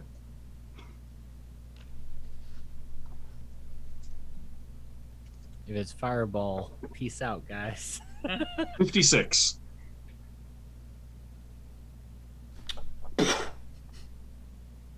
As Ven's face, as an explosion rocks in front of Ven's face, and Ven's face is covered in soot, and the eyebrows are gone.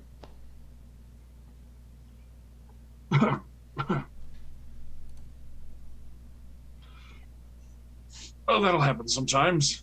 Huh? Well, what happened? As I mentioned, magic is wibbly here. This ornate chair is designed to propel and maneuver a nautiloid through space. The following properties of the helm come into play even when no creature is attuned to it. When placed aboard a nautiloid, the helm generates an envelope of fresh air around the ship while it is in the void of space, but not underwater. This envelope extends out from the edges of the hull in all directions for a distance equal in length to the vessel's beam, so that creatures aboard and near the ship can breathe normally in space. The temperature within the air envelope is 70 degrees Fahrenheit at all times. When placed aboard a nautiloid, the helm generates an artificial gravity field while the ship is in the void of space. Some have methods to avoid this, etc., as you saw. While in space, so creatures can walk on the ship's decks as they normally would, so the outer decks. So when you activate the gravity system, that wouldn't have worked on the outer decks. This makes it so when you're on the outside of the ship, the gravity functions as it normally does. Creatures and objects that fall overboard bob in a gravity plane that extends out from the main deck for a distance equal in length to the vessel's beam. So yeah. The sensation of being attuned to the helm is akin to being immersed in warm water. While attuned to the helm, you gain the following abilities while you sit in it, and also requires attunement by an illithid spellcaster. You can use the helm to propel the vessel across or through water and other liquids at a maximum speed of 60 miles per hour. You can use the helm to propel the vessel through air or space at a maximum speed of 90 miles per hour. Provided you have at least one expended spell slot, you can steer the vessel, albeit in a somewhat clumsy fashion, in much the same way that oars or a rudder can maneuver a seafaring ship. Whenever you like, you can see what's happening on and around the vessel as though you were standing in a location of your choice aboard it. While attuned to the helm, you cannot expend your own spell slots, and a non-illithid creature that sits in the chair and touches both blue orbs at once must succeed in a DC 17 Constitution saving throw or be stunned for 10 minutes. Don't sit in the chair and touch the balls. Why not? It'll be unpleasant. However, we found the chair. Can we tow it back safely? Oh yes, no problem. As long as you sit in the chair and don't touch the orbs, you're fine. In fact, I'm just gonna land with my butt in the chair. You get the orbs are kind of in a method how it's piloted. Mm-hmm. I'm just gonna sit in the chair. I'm gonna put my hands on the armrests, just gonna like grab the armrests, and then turn it around back the way we came, and then just start floating backwards. Modocking around. Nice, yeah. Fan art of Ven floating in this purple high-back chair, just but backwards. yeah. Because if I went forward, I would just float out of the chair. Yes, and if you don't use miles per hour, that is 145 kilometers per hour. Yeah, holy fuck, that's fast. Yeah. All right. But then it needs to be on. It needs to be attached to a ship in order to do that. It can't just like fly on its own. Yes, and this one specifically needs to be attached to a nautiloid. Yeah. All right. While I'm going, I'm going to cast Prestidigitation on my own face. I would like to clean up the soot, but just leave the soot in the shape of my eyebrows. Okay. Cool. All right. Ven, you're leading the way technically in your little Modoc chair. So it's going to be another 22 hours to get to the ship, roughly. But let's see if you can lower that number. Percentile dice, please. This is you, Sam. Yeah. All right. I'm letting you do it.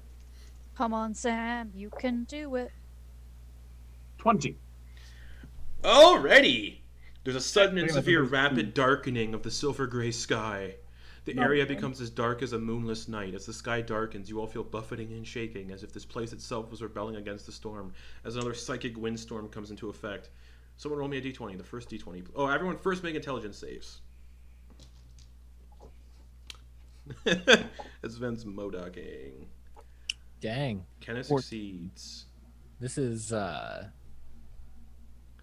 Ven, 24. you're fine. Coin 14. 1-4. just succeeds. Druck 5. fails. Dax. 18. All right. Someone roll me a d20. I love that's this. fine. Druck fucking hates this shit. D20. Mm-hmm. A 10. Even. 10. That is another 3d10 hours added to the travel time. So 22 plus.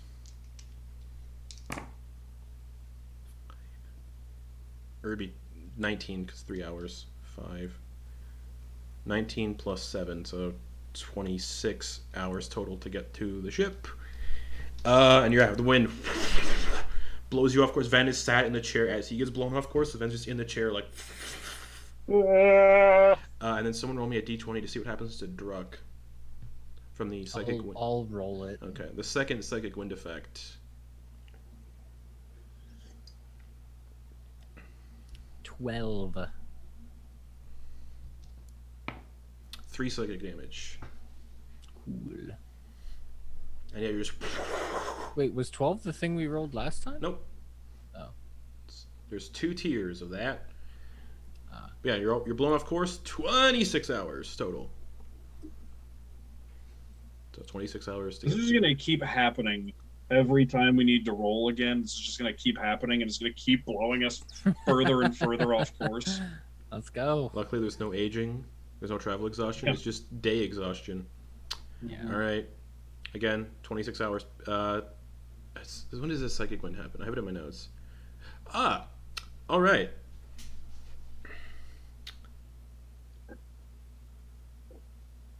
You take a long rest again, but no one's really cast any spells, so it's fine. Druck, you get a long rest, so your hit points get fixed. Cool. And that'd be 24 hours. You can see the ship in the distance. It's like 2 hours away. One final, we'll see. Psychic wind check. Whoever wants to roll a percentile dice can do it. Do it, Sam. I just did it. So, somebody else do Do it again. Golf club. Okay. Golf ball. Golf club? Golf club. I got those out on the porch. 22. There's a 35% chance you encounter psychic winds. So, psychic storm, intelligence saves. There's no consequences to this. Nothing's happening outside. I mean, yeah, No time's passing. Accidentally hit wisdom. Here we go. Let's do the actual. Kenna intelligence fails. one. Wow. Ven, 14. DC's 14. Coin 1, 5, 15. succeeds. Druck, Natural 1. nice. Dax. 16. I'm keeping my Dax Okay, days. okay. So this is gonna affect Druck and Kenna. So somebody. I rolled a 2, a 4, and a 1. Right. You're 2 hours away from the ship. You're within reach. And just like in a lot of like survival movies where people are stranded in the wilderness, something bad happens right when you're within reach. So someone roll me a d20 to see the diversion from the psychic wind. I'll roll it. Okay.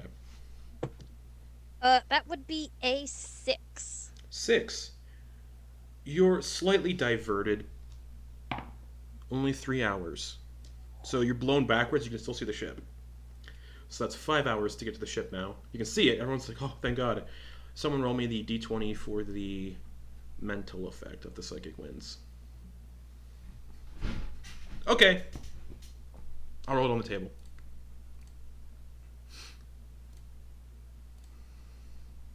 Ken is rolling it, we'll say. All right. This wasn't a bad one either. So this is just more comedic based on the environment. Druck and Kenna both fall unconscious for 1 minute. Just floating unconscious.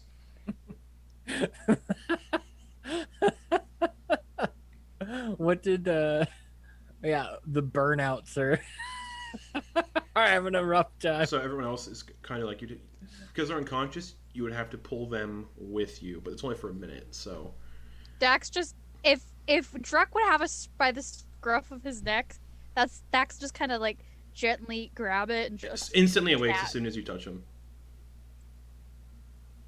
Sorry, Druck, you passed out for a moment. So did I. That's not Kenna's accent either. So did I. Yeehaw! So did I. Dax, if that happens again, do not. Let me That sleep. reminded me of my mother. So What? please don't. Grabbing him by the scruff of his neck. I thought you meant suddenly and inexplicably passing out. No. That makes more sense. My brother used to drink a lot. Yeah. Please don't grab me there. Apologies, Druck. I will not shoot again. I meant no. I'm sorry. It's all right. Thank you. Thanks for not leaving me. Why would we ever leave you, Druck? You're part of this family. No. Mm-mm. Did you say family? Because Brittany's making family jokes. After 3 hours, because in my notes it's every 3 hours, but I've been being lenient on it. Psychic wind check, please. Someone roll me percentile dice. Vin Diesel. You're not a family! And then, yeah, here we go. Vin Diesel check. I Yeah. do. 5-2? Okay. No more psychic winds. You get to the ship again.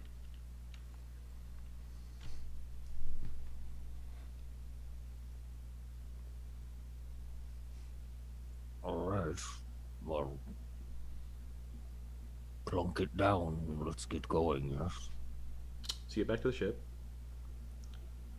The doors open to the bridge. The mind flayers are like, you were gone a long time. Yes, it was a harrowing time. Was it dangerous?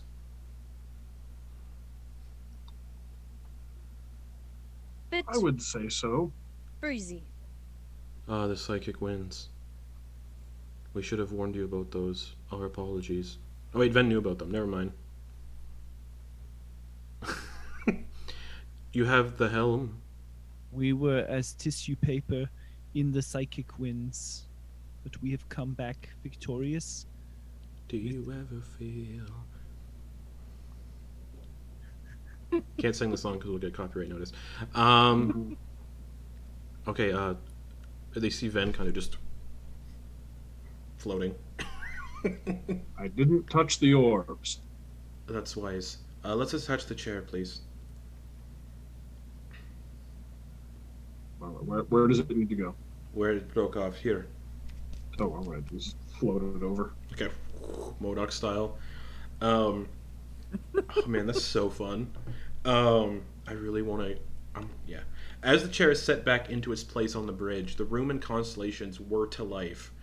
A dome springs to life around the vessel of fresh, clean air. As this happens, the gravity in the ship rights itself completely. And Ven, you're no longer floating. Oh. The mind flayers then take their position around the chair, with Sven Chen taking a seat into the chair, as their eyes go the same color as the orbs that surround the chair, that now begin to glow a dull blue. We thank you for our aid, for your aid. We'll drop you off somewhere, or else you'll be coming with us, and we can't promise your safety with our master. Where are you going? Elsewhere. Read his mind. You can do it. Okay, yeah, can Dax do that Yeah. suspension? Yeah. Where are they going?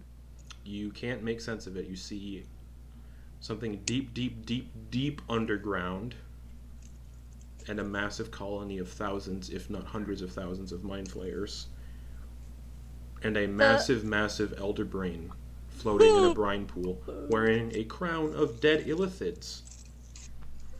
Oh. Oh. Oh. But no idea where exactly, just that's where they're going. And just while she's doing that, the other thing is she's trying to just suss out quick if they mean any harm to I can Coral sense you're in my mind. Yes, and I want to know if you mean to hurt anything on Coral Cove. You do not detect any ill intentions from this mind flayer.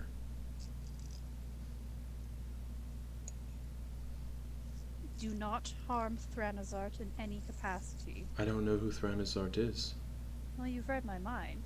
but I don't know who they are. More and more organic systems in the ship begin coming back to life, and a loud reverberation roars through the ship with a deep rumbling noise. Where should I take you? Drop you off?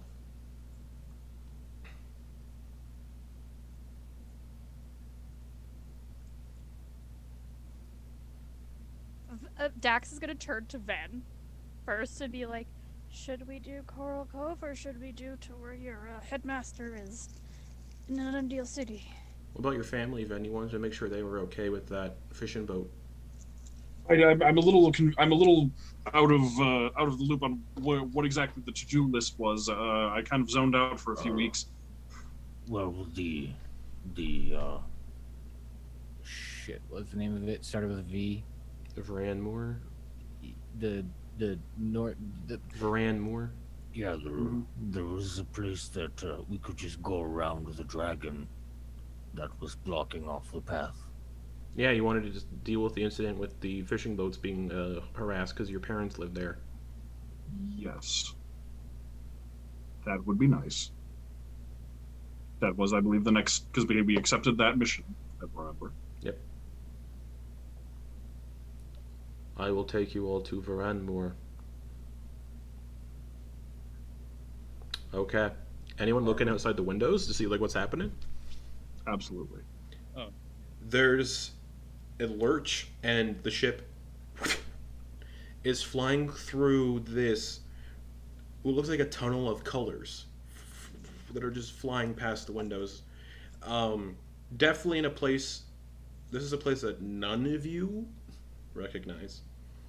It's just a whirl of colors, and in the distance you can see like floating spheres of rock and other stuff, like planets. And then the ship lurches again, and it's soaring over the continent of Anundial through the clouds, just towards Varanmoor. And it lands at the docks of Varanmoor over the water briefly. And Svenshen's like, I have brought you here. The people are staring at the vessel. Druck's already on his way out. He's like, Okay. he's getting the fuck out of this Back thing. down to the very bottom. Thank you for your aid, everyone. Ven, Dax, Druck, Quoin, Kenna, thank you. Thank you for getting us out of there. Oh, we did promise we would give you something we found for your aid. Yes, you did. Where is it? Where is it? Where is it, guys?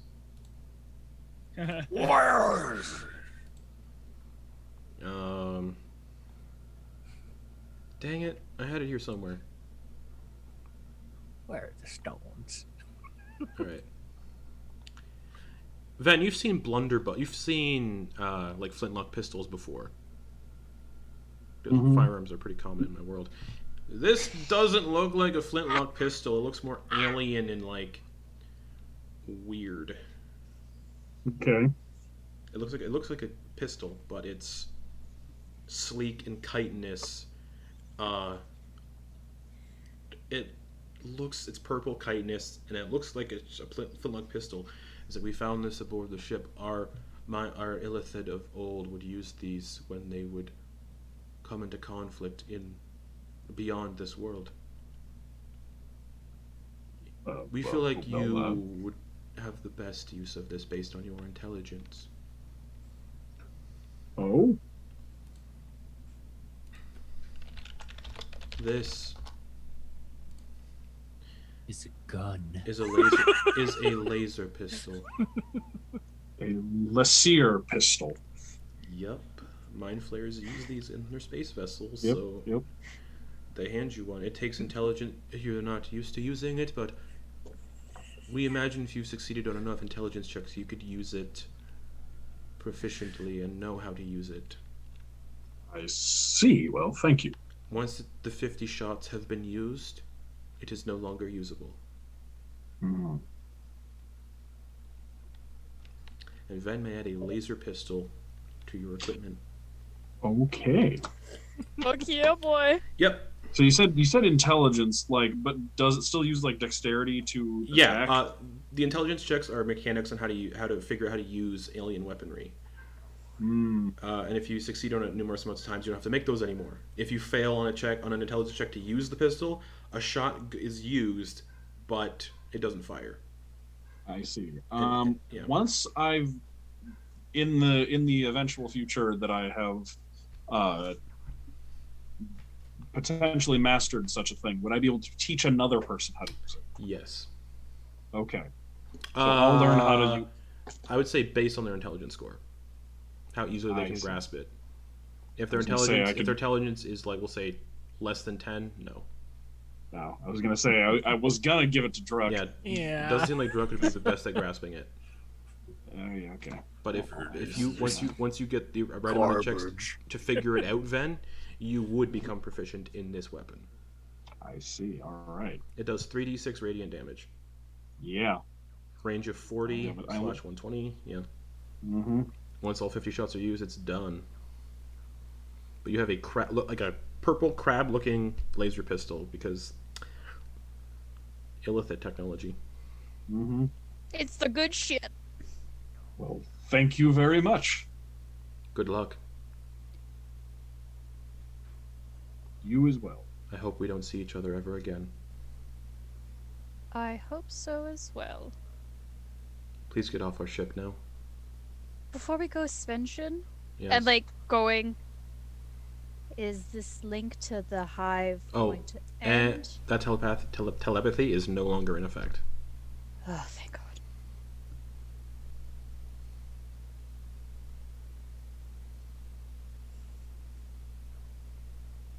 Anything I should know about Ilyorn before I go? About When you who? follow? The one you follow? You belike? You be like? You're not an illithid, so no.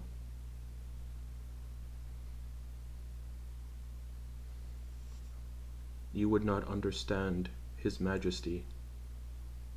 We could show you His Majesty, however, if you come with us. If I wanted to take you up on that in the future, how would I contact you? You won't.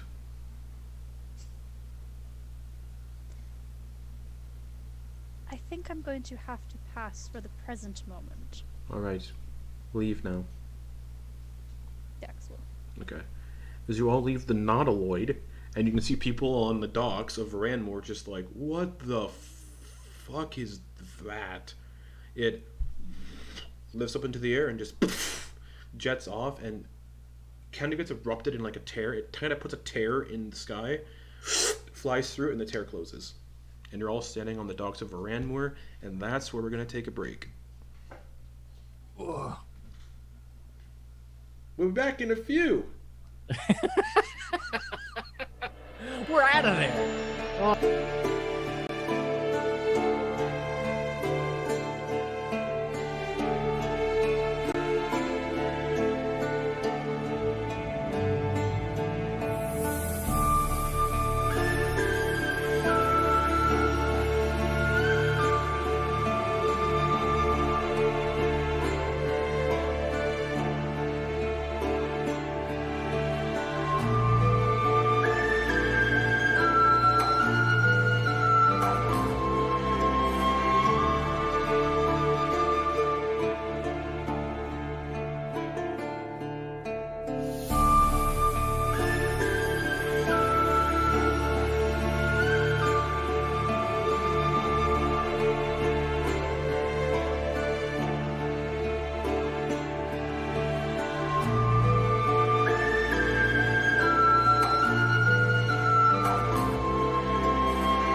Hello.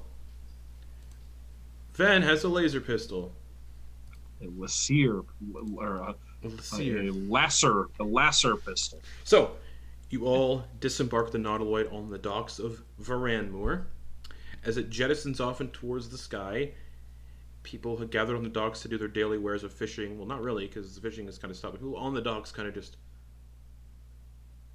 look frozen. In the distance, you can hear "Brrr, brrr," as Crown's guards start to just race towards the docks, weapons drawn. That makes sense. I'm gonna turn around and start pretending to look off in the direction like a bystander. The guards show up. What happened here? Anyone see what? As some sort of large vessel appeared out of nowhere and then jettisoned off towards the sky, covered in tentacles. I saw that too. And they'll kind of like look at the people who disembarked it. They got off of it. Snitch. So the guards turn their weapons on all of you. You know, when you point a finger at someone, there are always, 3 fingers pointing back. Silence! What do you all know? Why were you on... Whatever that was. It was Oh, a we were ship. trapped. We were trapped and managed to escape. Persuasion check. Not deception, because you're not lying. You're just trying to persuade him, because what the fuck just happened? Can I cast guidance? Oh, yeah, guidance. Oh, okay. That makes a difference. 15. Right. No funny business. A lot of weird stuff's been happening. Sort of. I've heard. Yes. Alright, well, we're going to have to report this to the Untitled Trading Company, because they run things around here, sort of, so. Good to know. And all the Crown's Guard disperse, all the people in the docks disperse a little bit, and you're left alone on the docks, with no fishing boats out on the ocean. Hi, Mrs. Thompson. Oh, hello, Van. It's been a while since I've seen you. Good to see you. How are the turnips? They all died. Oh, I'm sorry to hear that. It's fine. Rabbits. Pesky. Oh, yes. I could take care of that. I already took care of them. I snapped their necks, and now they're my dinner for tonight. Oh, so the turnips being gone was recent. Well, it lasted quite a while then. Yes. I think it was this last night they were eaten. Oh, all right. Well, Are you here to Good, see your good. parents? yes. They're a little... well, all of us here, we rely on the ocean. We gesture up towards this long expanse of ocean. But in the distance, you can see land masses of the other 2 countries that make up this continent. No one's really been sailing. Yes. I'm actually with my companions here, and we took a job to help with that. Oh, hello, I'm Mrs. Thompson. We are the Faust and the Furious. Oh. Okay. Strikes the pose. Okay. You all see a very dominant fishing town and port that rests on the Inundial Ocean. It definitely looks like it's a hub of trade and importing of various foods and spices. You can tell it's a huge, their main business is fishing and importing. But none of that's really happening because the contract said no one's going out on the ocean because of what's happening in it. You can smell salty air on the breeze and the sound of ocean birds. The forest surrounding the settlement is a dense rainforest, like not a tropical rainforest, but yeah.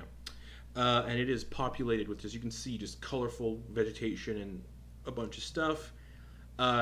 The town itself is very modern looking, lots of stone and steel together with some steam-powered machinery here and there. The port of Varanmoor is massive and can hold as many as 30 large ships at any given time, and the port is split up into nearly 40 different docks, where merchant stalls are set up, and among other small businesses. Big old port town. Well, everyone, this is where I grew up. Looks like a nice place. Very bountiful. There's so much water. This you grew up so close to the ocean?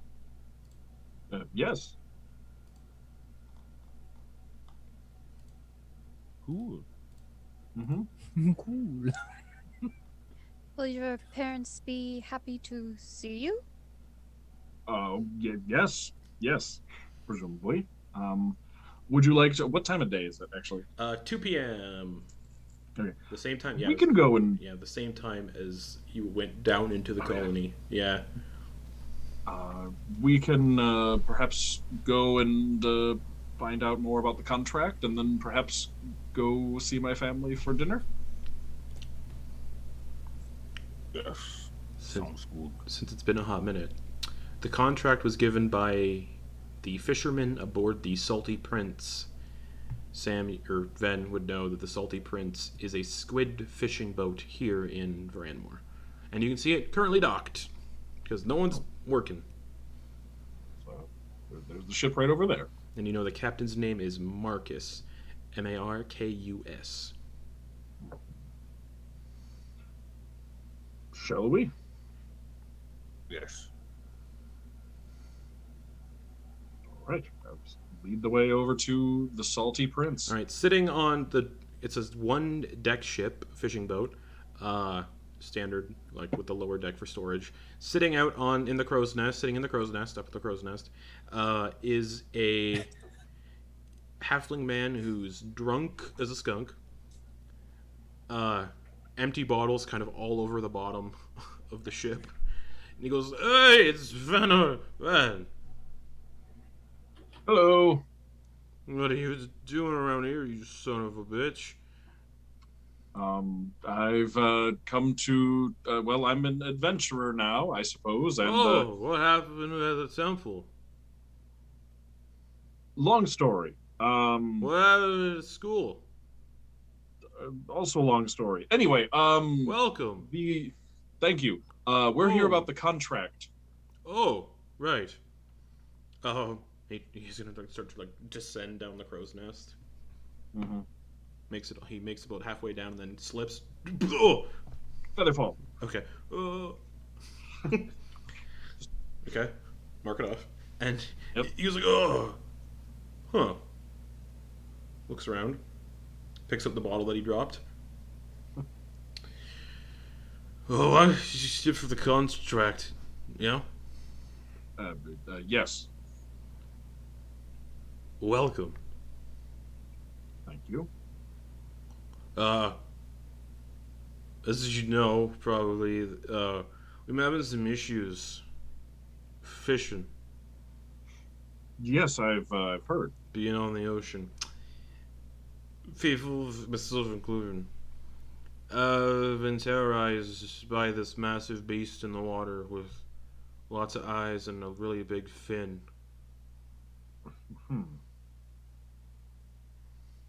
Lots of eyes. Like 30 eyes, I think it was. 30 eyes. Oh, I lost count. Huh. That is far too many eyes. And as you know, I sail alone. I work alone. Mm-hmm. So if you're interested, I can take you out right now and we can deal with it. Perhaps first thing in the morning when I we've had some sail- time to I s- prepare. Oh, of course. I was gonna say I sail better drunk anyway. All right.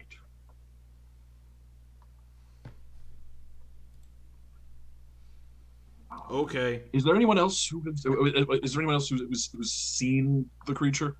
Uh, other sailors and other fisher folk. Why don't we meet here tomorrow morning, and we Oh. can sail out and go deal with the creature? Okay. Okay. Okay. It was good to see you, Van. You as well. You as well. Glad to see you're doing all right. Happiness is key. Mm-hmm. Mm-hmm. Looks at everybody else. Hello. Goodbye. And he walks back and climbs back up into the crow's nest. All right. Well, that was quicker than anticipated. Hmm. Yeah. Yes. Seems we got all of the information except for where it was. I then just turns and gestures in the direction of the ocean. I'll take you to where I saw it tomorrow. Perfect. Perfect. Swallow it down. Oh, Don't oh dear. don't Okay. All right. don't show them that you're weak. Oh dear. And then passes out Oh my. Okay. at the top of a crow's nest in a sort of tropical climate. So Not really dangerous. tropical. Not really tropical. Yeah. And then you remember it kind of rains here a lot because of the rainforest, so it's just constantly raining. That just reminds me of like the Pacific Northwest rainforest. You know, That is what That's a- Duranmore is based on. not like tropical. It's like Yep. that's Very just so you guys have a good image in your mind. It's fucking beautiful. yeah. British Columbia is the same kind of layout. So yeah, it's what it is. But yeah, passes out top of his crow's nest, leaving you all to your own devices in Ven's hometown. All right, are we meeting your family then, or asking them how they're doing? Is that next? Yes, if you wouldn't mind, I'm sure that we can put together a meal for everyone and hospitality for the night. It won't be the fanciest or anything, but we can make do. Are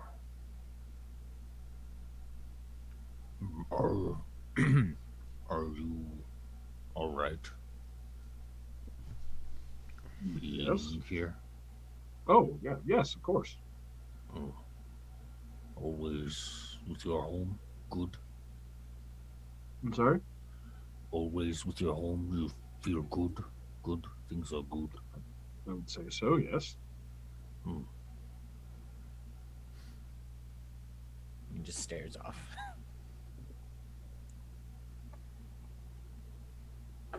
All right, well, let's go.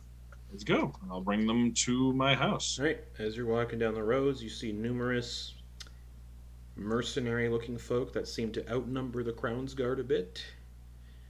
Then you know these to be the Untitled Trading Company mercenaries that the company hires to get stuff done.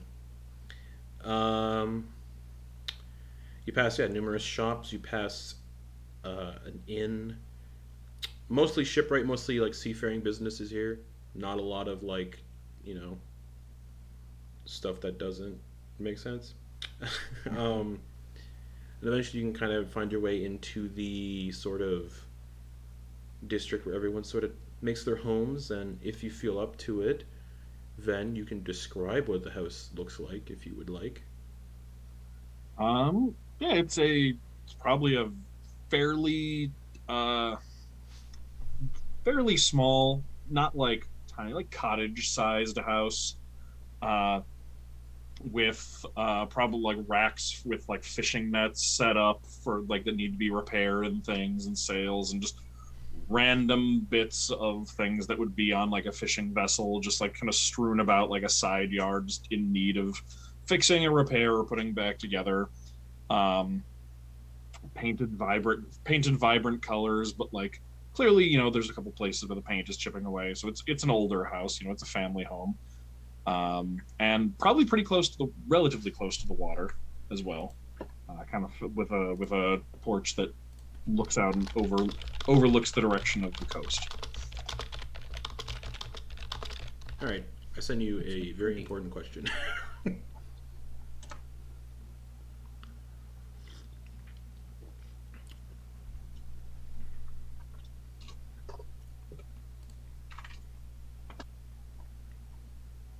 So pretty. I send you a very important response. Ah. Yep. Mhm. Been a hot minute. Yeah, that would have been awkward. Yeah. What the fuck? All right. Yep. You get up to the house. Knock on the door. All right. Coming. Just a minute.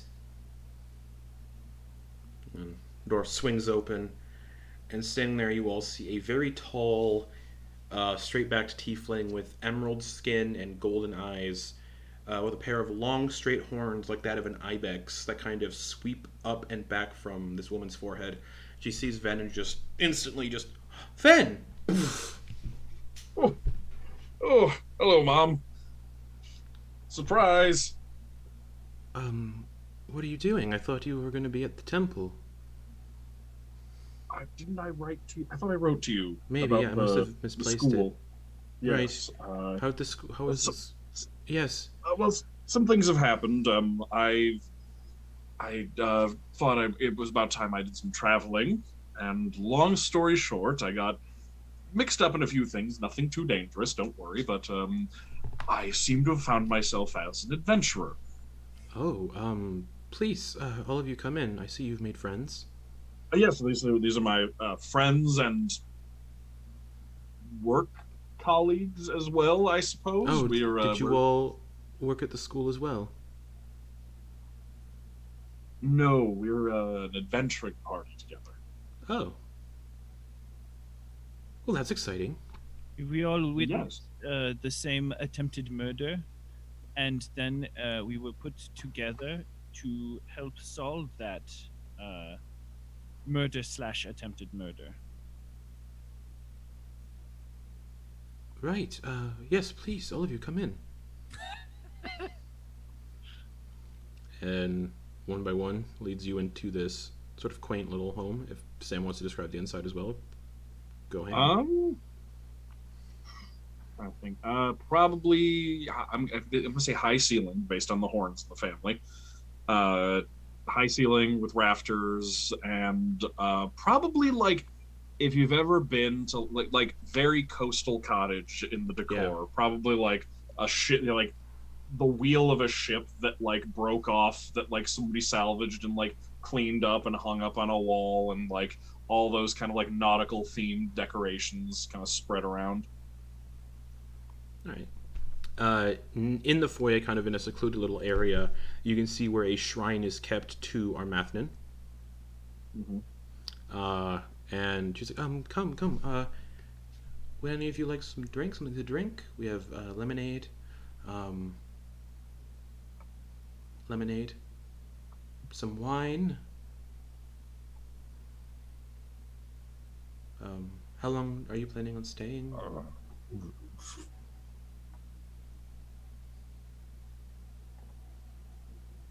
What was that? What was that, Brooke?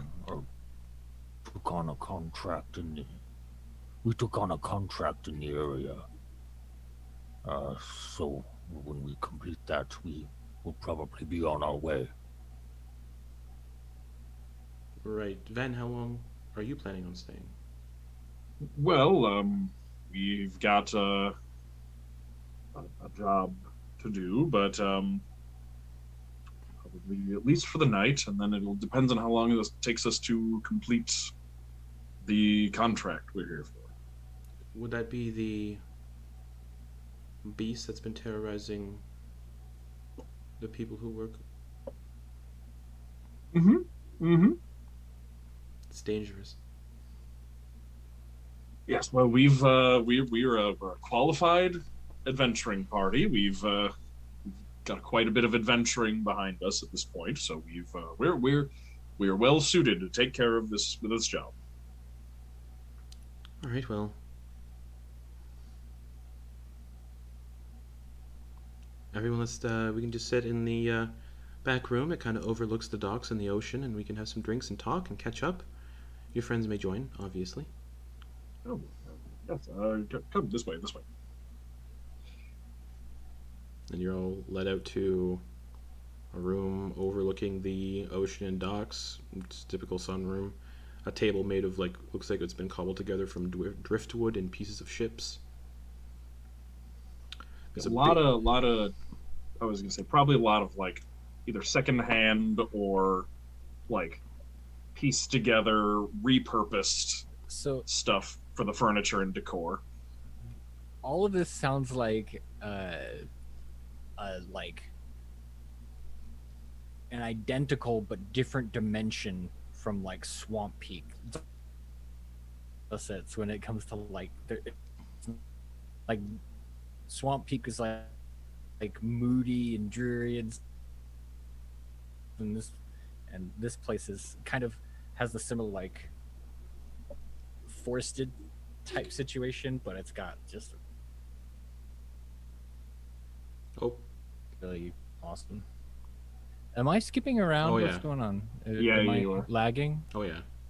Okay. But we got the gist of it. Yeah. And on one of the walls, kind of overlooking the head position of the table, you could say, where Ven's mom currently takes a seat, there is a oil painting of what looks like a younger Ven, maybe like 12, 13. Ven's mother, and a fairly short, broad-shouldered, deep red-skinned tiefling with silver hair and horns like a ram's with red eyes. Does the painting of younger Ben have horns? I will let Sam decide. So we can. Probably, yeah. Yeah. So I'm trying to map. I'm like now thinking when did this shaving them down start? Yeah. 'Cause I think I've asked you about it in character. I think. Yeah. So yeah, Ven would have Ven's young self portrait probably would have the full horns, which I think that if I remember correctly, Ven's horns take after his mother's. Yes. Yeah. The very long And Ven- sloping back ones. Ven has the same emerald skin and golden eyes. Mm-hmm. Yep. Yeah. And- Which looking at Ven's mom walking around, she moves very gracefully through Yeah. the house, but you can definitely see where like a solid like foot and a half of horn sticks off the back of her head. And young Ven in his life, it's just you can tell it's just a practical thing for why he shaves them down, because like going Yeah. around like inside places would be knocking stuff off shelves. She brings everybody lemonade.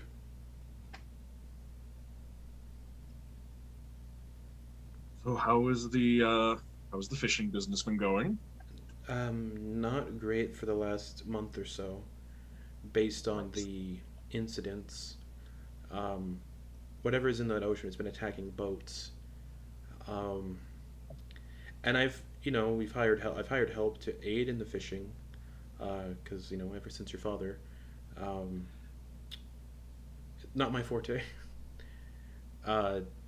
With the sailing and the fishing, but I've been making do by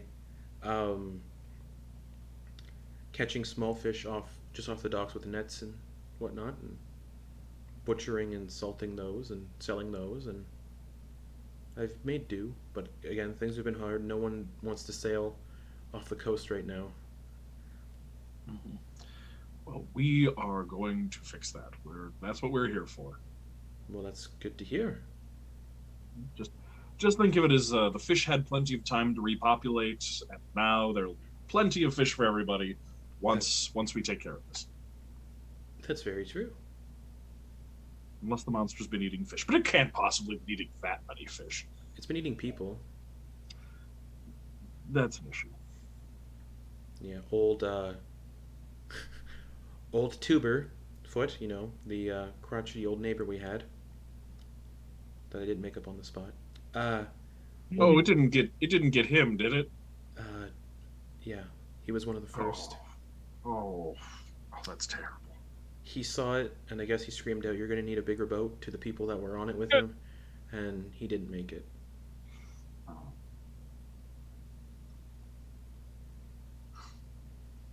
Well, I'm very sorry to hear that.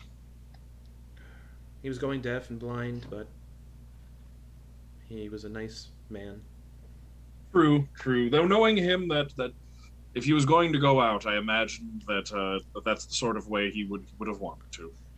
Yes. But tell me about your adventures. What have you gotten up to?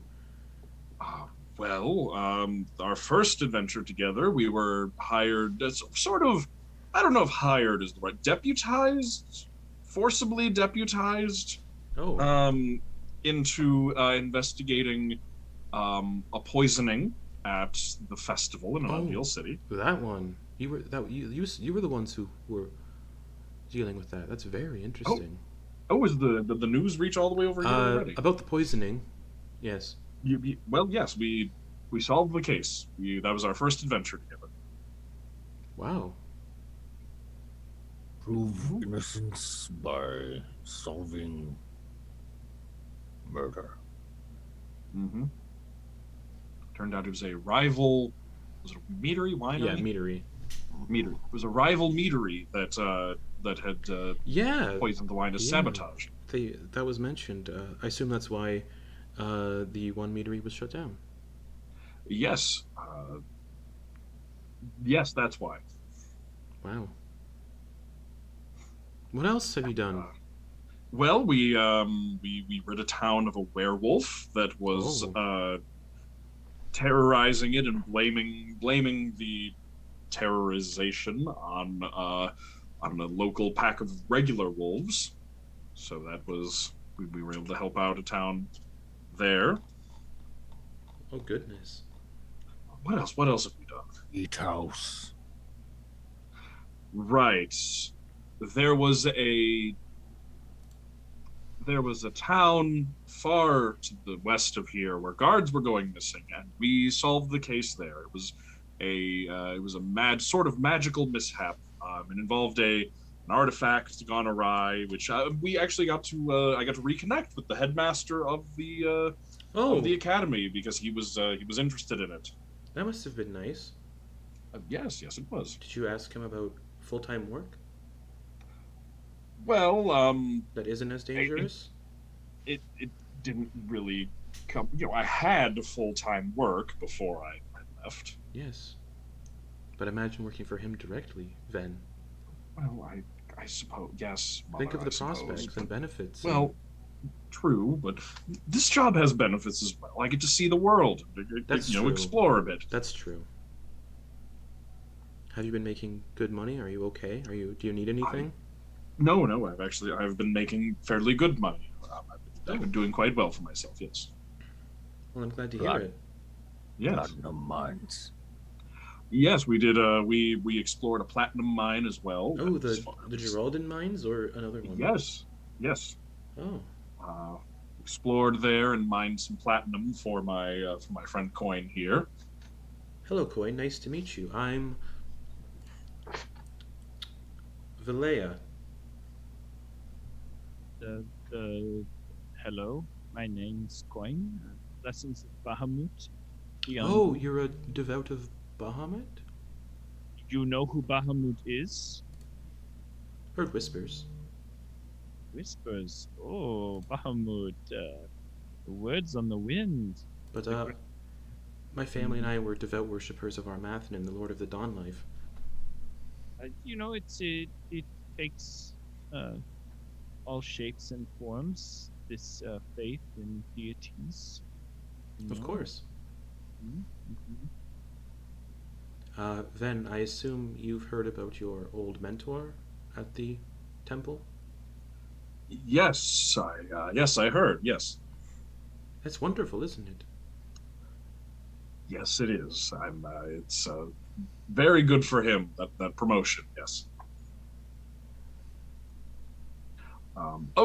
Where are my manners? I introduced you to. I haven't introduced you to everybody else. This is Dax, and this is Druck, and this is Kenna. I'm so sorry, everyone. I got so caught up in everything I didn't introduce you. Nice to meet you all.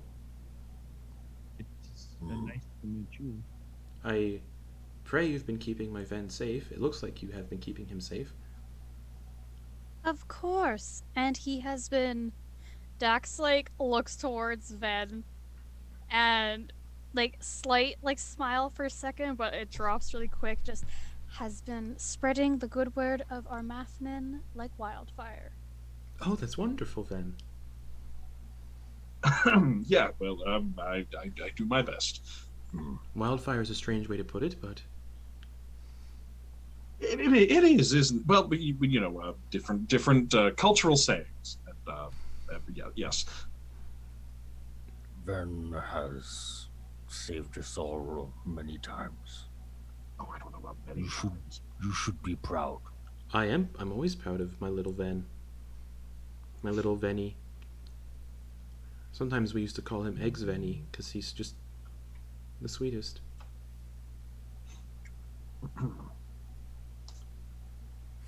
Um, You must have so many good stories about Ven from his younger days. There's a few, but I wouldn't want to embarrass him.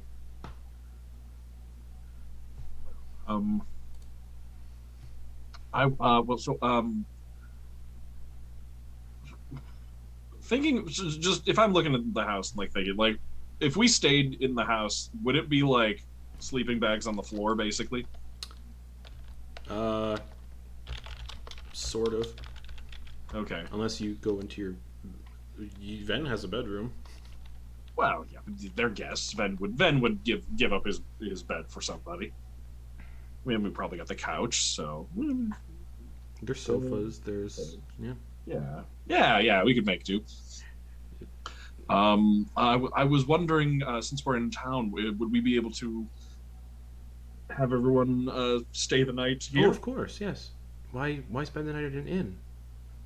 Oh, I didn't want to overcrowd or anything. Yes. No. Yeah. I would love it if you stayed. I don't even remember the last time you were home. It has been a few years. Yes. Yeah. How many years try has to it visit been? more often. You can message me that if you don't want everyone. I mean, let me remind myself. I'm looking at what you sent me, and I think it's been a hot minute. Yeah. It has been a while. Yeah, it's been a real while, I think. Mm-hmm. My quick question is, he never came back once you left for the temple and academy, right? Correct. So he was 17 when he was last home. Yeah, it's been 15 years since Ben was home last. Oh, it's been so long, but I appreciated the letters and everything. Yes, and I really should make sure I come back and visit more often. Yes. I'm so happy to see you're home safe and you're safe in general. Your father would be very proud of your accomplishments.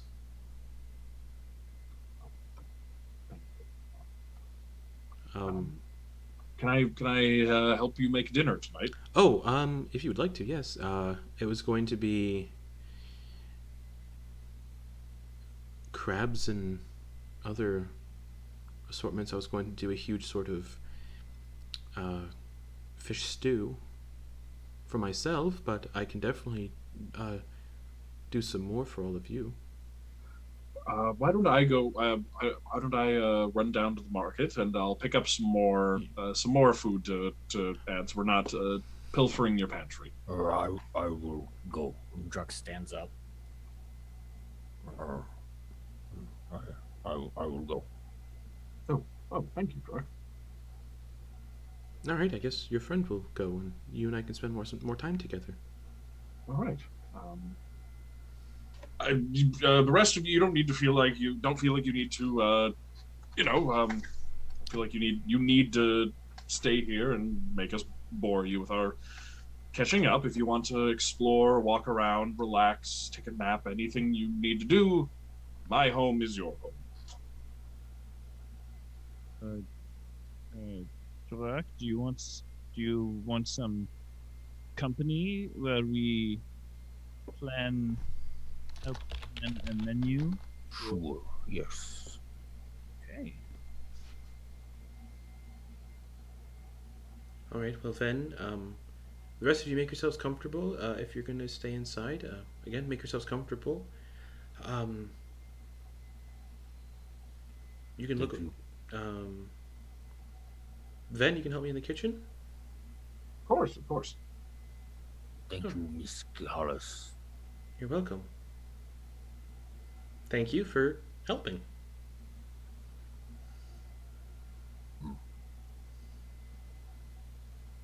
And, Druck wants to get out of there fast. and then, Ven, your mom heads towards the kitchen. Okay, yeah, I'll follow after. All right, what's everybody else doing? Druck and Quoin, I think, are going to the docks to buy food. So Dex is gonna. They haven't been here before. They're gonna see if there's a Wayfarers Guild here. they're okay. They're looking to see if they can get if their parents sent her letters or anything. Okay. That's what they're looking for. All right. And as they would have passed the little shrine for Marcin, they would have been like they would have respectfully said like a couple words under their breath. Okay. All right. Yeah, and on the shrine, there's like another little tiny portrait of Ven. Well, look what you assume is Ven's father on the shrine. And I guess Kenna will go with you, Dex. So yeah, Quoin and Druck, you leave Ven's house. And it's right on the docks, I think, from your notes, Sam. Yep, right on the docks. So the house is right there, right on the docks. So all the stalls are there. Druck, Yes. do you know anything about what we are expected to grab? We're supposed to get squid or octopus or something like that to try. Ren suggested last time. But our latest experience soured that idea a little. You'd like to try something that does not remind you of tentacles? I have not decided yet. A part of me wants to eat it out of spite. Like I am eating something similar to them. Yeah, well, we will go with whatever is available and makes you feel comfortable. Vern has a good family, yes.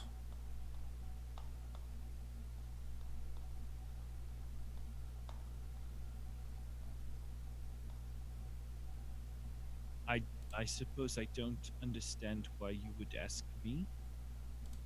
I don't know. Did it seem like nice? Good?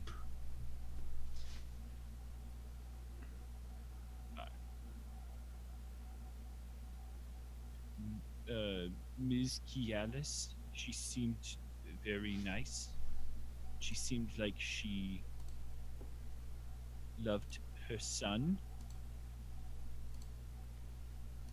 But I don't know why you would ask me about a family structure, as I have never had a family structure that I personally have lived in. Have you? Yes. Then you would probably be more of an authority on how families would. My experience is a little tainted. Family died in famine. I'm sorry to hear that you lost your family. Horrible. Yes, but it was not great. It was bad. So food. Yes, we should look for food. Sorry about bringing up parents. No, it's not so much. You might as well talk about elbows to me. therefore I know that they exist, but they do not affect my day-to-day life. I'm also not an authority on elbows. My view of parents. Quoin does have elbows, right? No. Or knees.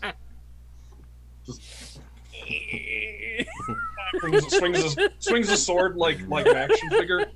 Quoin just walks around T-posing. Oh my god, I look like Karate chop action. Boom. Yeah, while the two of you walk the 20 feet from Ven's house to the market stalls, you can see they're populated with nothing but seafood. Oh wait, what time of day is it? At this point, I'm saying probably 4 p.m. Oof, doofa, we're not gonna get good stuff. Nope. Not Well, for- especially since they haven't been able to fish as much. Ooh, we're getting that 3-eyeballed fish. Springfield Reservoirs fish. That's right. Yeah. Yeah, you can peruse through there's numerous people trying to sell their wares. Not any like extravagant delicious fish. It's mostly clams, oysters, stuff you can do relatively close to shore. Octopus, which you can catch some of those in like little tide pools. A lot of it also looks like stuff they gather from tide pools, like sea urchins and stuff like that. Yes, what is fish? I've never heard of this fish, this red snapper. We don't got red snapper right now. We got sea urchins, clams, oysters, mussels, barnacles, snails, Quoin, should we crabs, just get lobsters. should we just get one of each? I don't know. What are you making? Don't know. I've not had much seafood. What is a meal that is not difficult to make, but that someone who is having a reunion with their family that they would want to make for them? Seafood stew's pretty common right now. All right, then we will take whatever will help us make the stew. Okay. Grabs like 20 clams, 10 oysters, an octopus, Yes. 3 soft shell crabs, single lobster.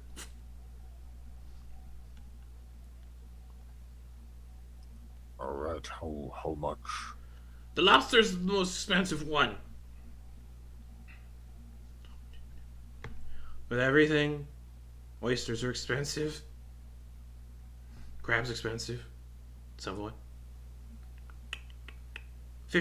25 gold. All right. And he gives 25 gold. Mainly the lobster, the sea urchin, and not sea urchin, but the lobster and the crabs are mainly that. And you now have a big mesh bag full of seafood that is still alive. Guessing those prices are going to go down once we kill this sea monster. Probably. Quoin with it slung over his back, just barely hovering above the ground. There's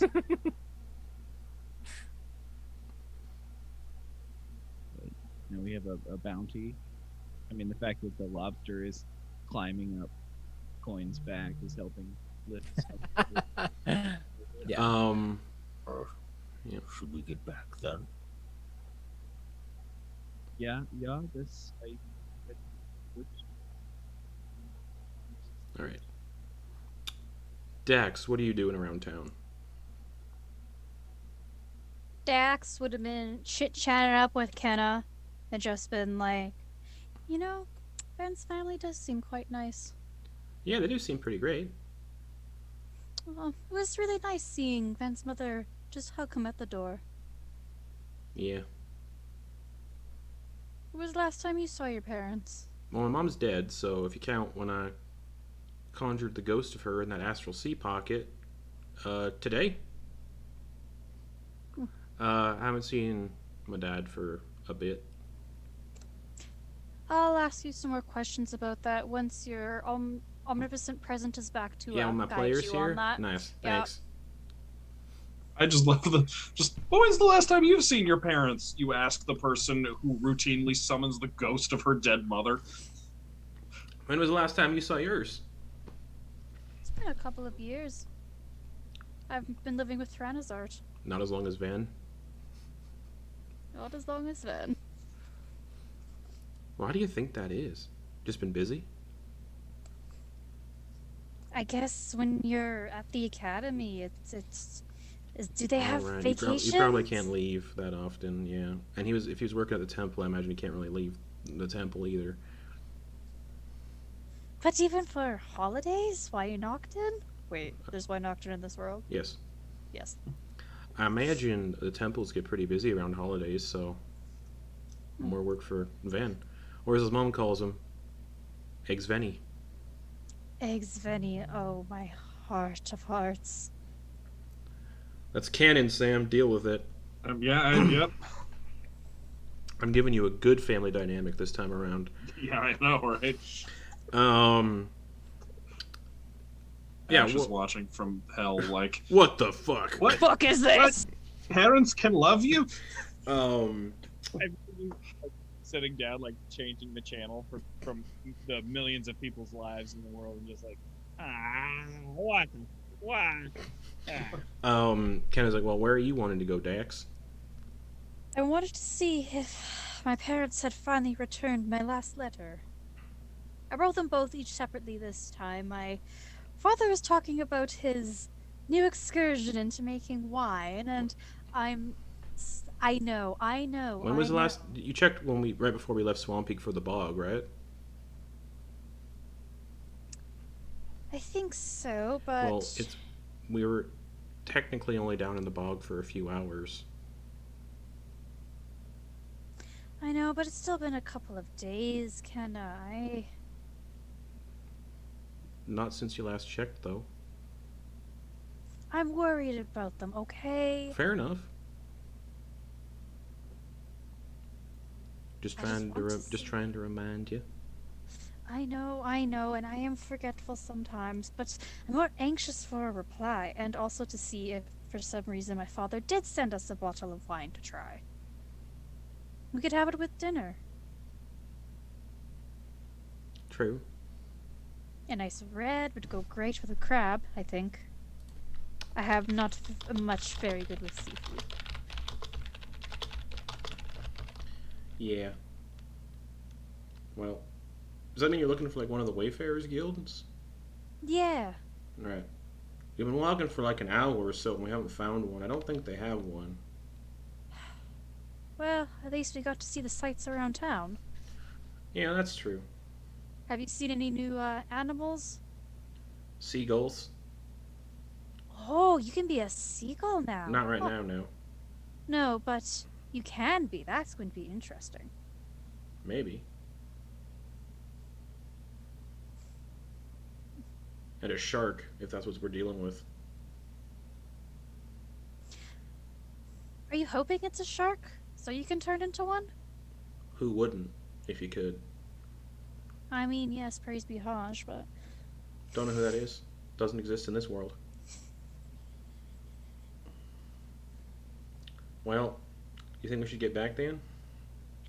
Probably. Hopefully, Eggsvenny Mm-hmm. isn't being suffocated too much by his mother. Yeah. Alright. Everyone eventually makes their way back to the house, getting there roughly at the same time, because, I mean... Yeah. Oh, Ven, I think your friends are back. You should go see if they need your help. Oh yes, and I'll get the beds and the sofas and things just set up for them, just to make sure we all know who's going where. You sure you want one of your friends to sleep in your room? It's been untouched since you left. Oh, I wouldn't want to. I'll I wouldn't want to, take a bed while they have to sleep on the floor. We have sofas and Well, true. I'll see what yes, I'll I see what we will can do. continue prepping these animals and then go from there. All right. Yeah, I'll go with Okay. greet everyone as they come back. Druck and Quoin get there first. Quoin carrying a massive a mesh bag of seafood. Very lovely. Thank you so much. We asked what is good reunion fare for someone to have. Well, thank you. Could you just drop that off in the kitchen? Certainly. Okay. Yeah, I'll just go around like checking the furniture and getting extra blankets and stuff out of closets. Everything is And, relatively untouched since you were last here. Obviously, things have been cleaned and maintained and dusted, but everything's where it's been, untouched, unmoved. Everything's just been as is. yeah, I will put everything. Yeah, I'll like set blankets out. I'll find like if there's like a love seat, I'll be like, well, Oh, Quoin yeah. can sleep there, 2 cushions wide. Then probably find like the biggest sofa and like an actual bed for Druck and Dax. Okay. Druck can just roll up and be a big ball of Just fur go- anywhere, essentially. Go full fur donut. Mm-hmm. All right. Oh, your Quoin, yes?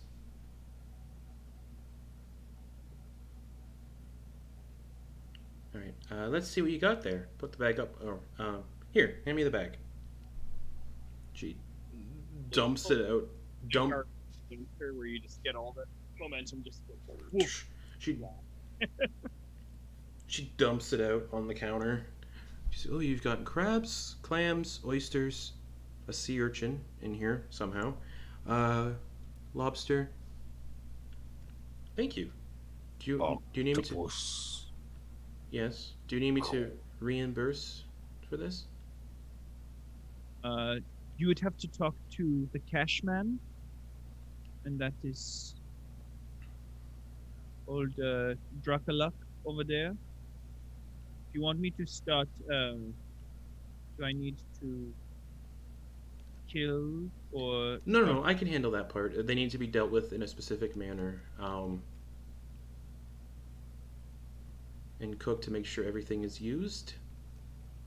And she just takes a knife and just starts stabbing the crab on top of the head, and then toss them in the pot. Takes the lobster, same thing. Tosses it in the pot. She's checking to make sure the clams and mussels and the oysters, none of them are currently opened. Tosses them all in. The octopus she dispatches to, and then puts it in. Starts to cut up the tentacles. Cuts up some potatoes, tosses those in. Cuts up some cobs of corn, tosses those in, and then just starts dumping in spices and herbs and all this sorts of stuff. If you want, Quoin, you and your friend here can set the table. I will certainly set the table. Yes. And if you need help, ask Van. He knows how to do it. A little bit like, I'll help you do whatever, but Just I puts was- a plate in front of each chair. when I was training, I learned how to make soup in a helmet. Yeah. I don't. Okay. Don't forget to put the tablecloth down first.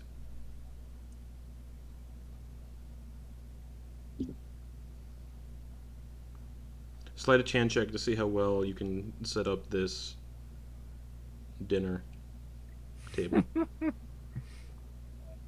That's a. Sure, I've got this. before I declare what I had. 'Cause I think I have a bonus to that. You do. Oh yeah, that's a flirty 20. All right. Looks relatively set. Not terrible. Anything confirmed I can do for. And eventually, all right, everyone, it's dinner. Wine, lemonade.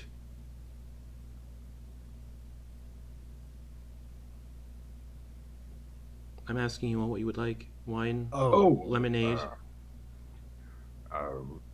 Lemonade will be fine. Thank you. All right. Ven I'll have some wine. pours you a big, tall glass of red wine, because that goes real good with seafood. Or no, white goes better with seafood.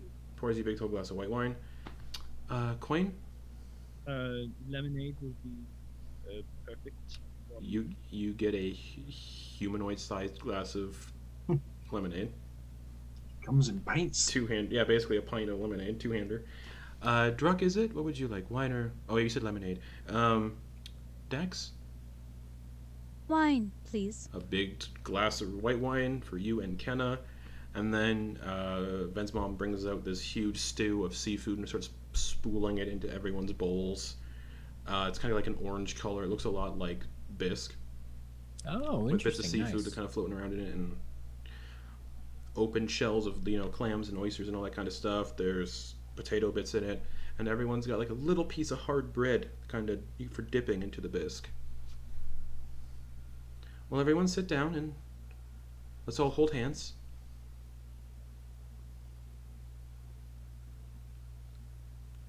Coin, you don't have to if you don't like to. Don't you? Coin, you don't. Coin, we'll make it special for you as well. Everyone hold hands, please. Why? What is this? We're saying a prayer. Right. Before He we, joins. before we eat. Everyone's holding hands. Mm-hmm. And she goes, just blessed be our Mathdun and Bahamut for giving us this lovely feast. Thank you for bringing Ven home safely. I pray you continue to do so.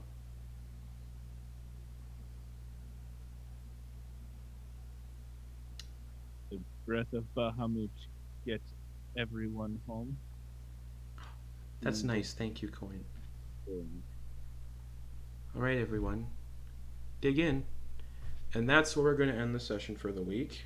Woo! And because y'all dealt with that nautiloid earlier than anticipated, level up! Roll your hit dice. During that prayer, in their mind, Dax would have jokingly been like, "Oh yeah, into Ubliak too," as jokingly, but she would 100% would have done that. Would you say that? Were you saying that to anybody? In her mind, because she knows that's the thing that was All right. doing. Nothing happens because Okay, but as a no joke, one she was heard just it. like- yeah. Roll your hit dice, and then we'll end the stream. Ooh.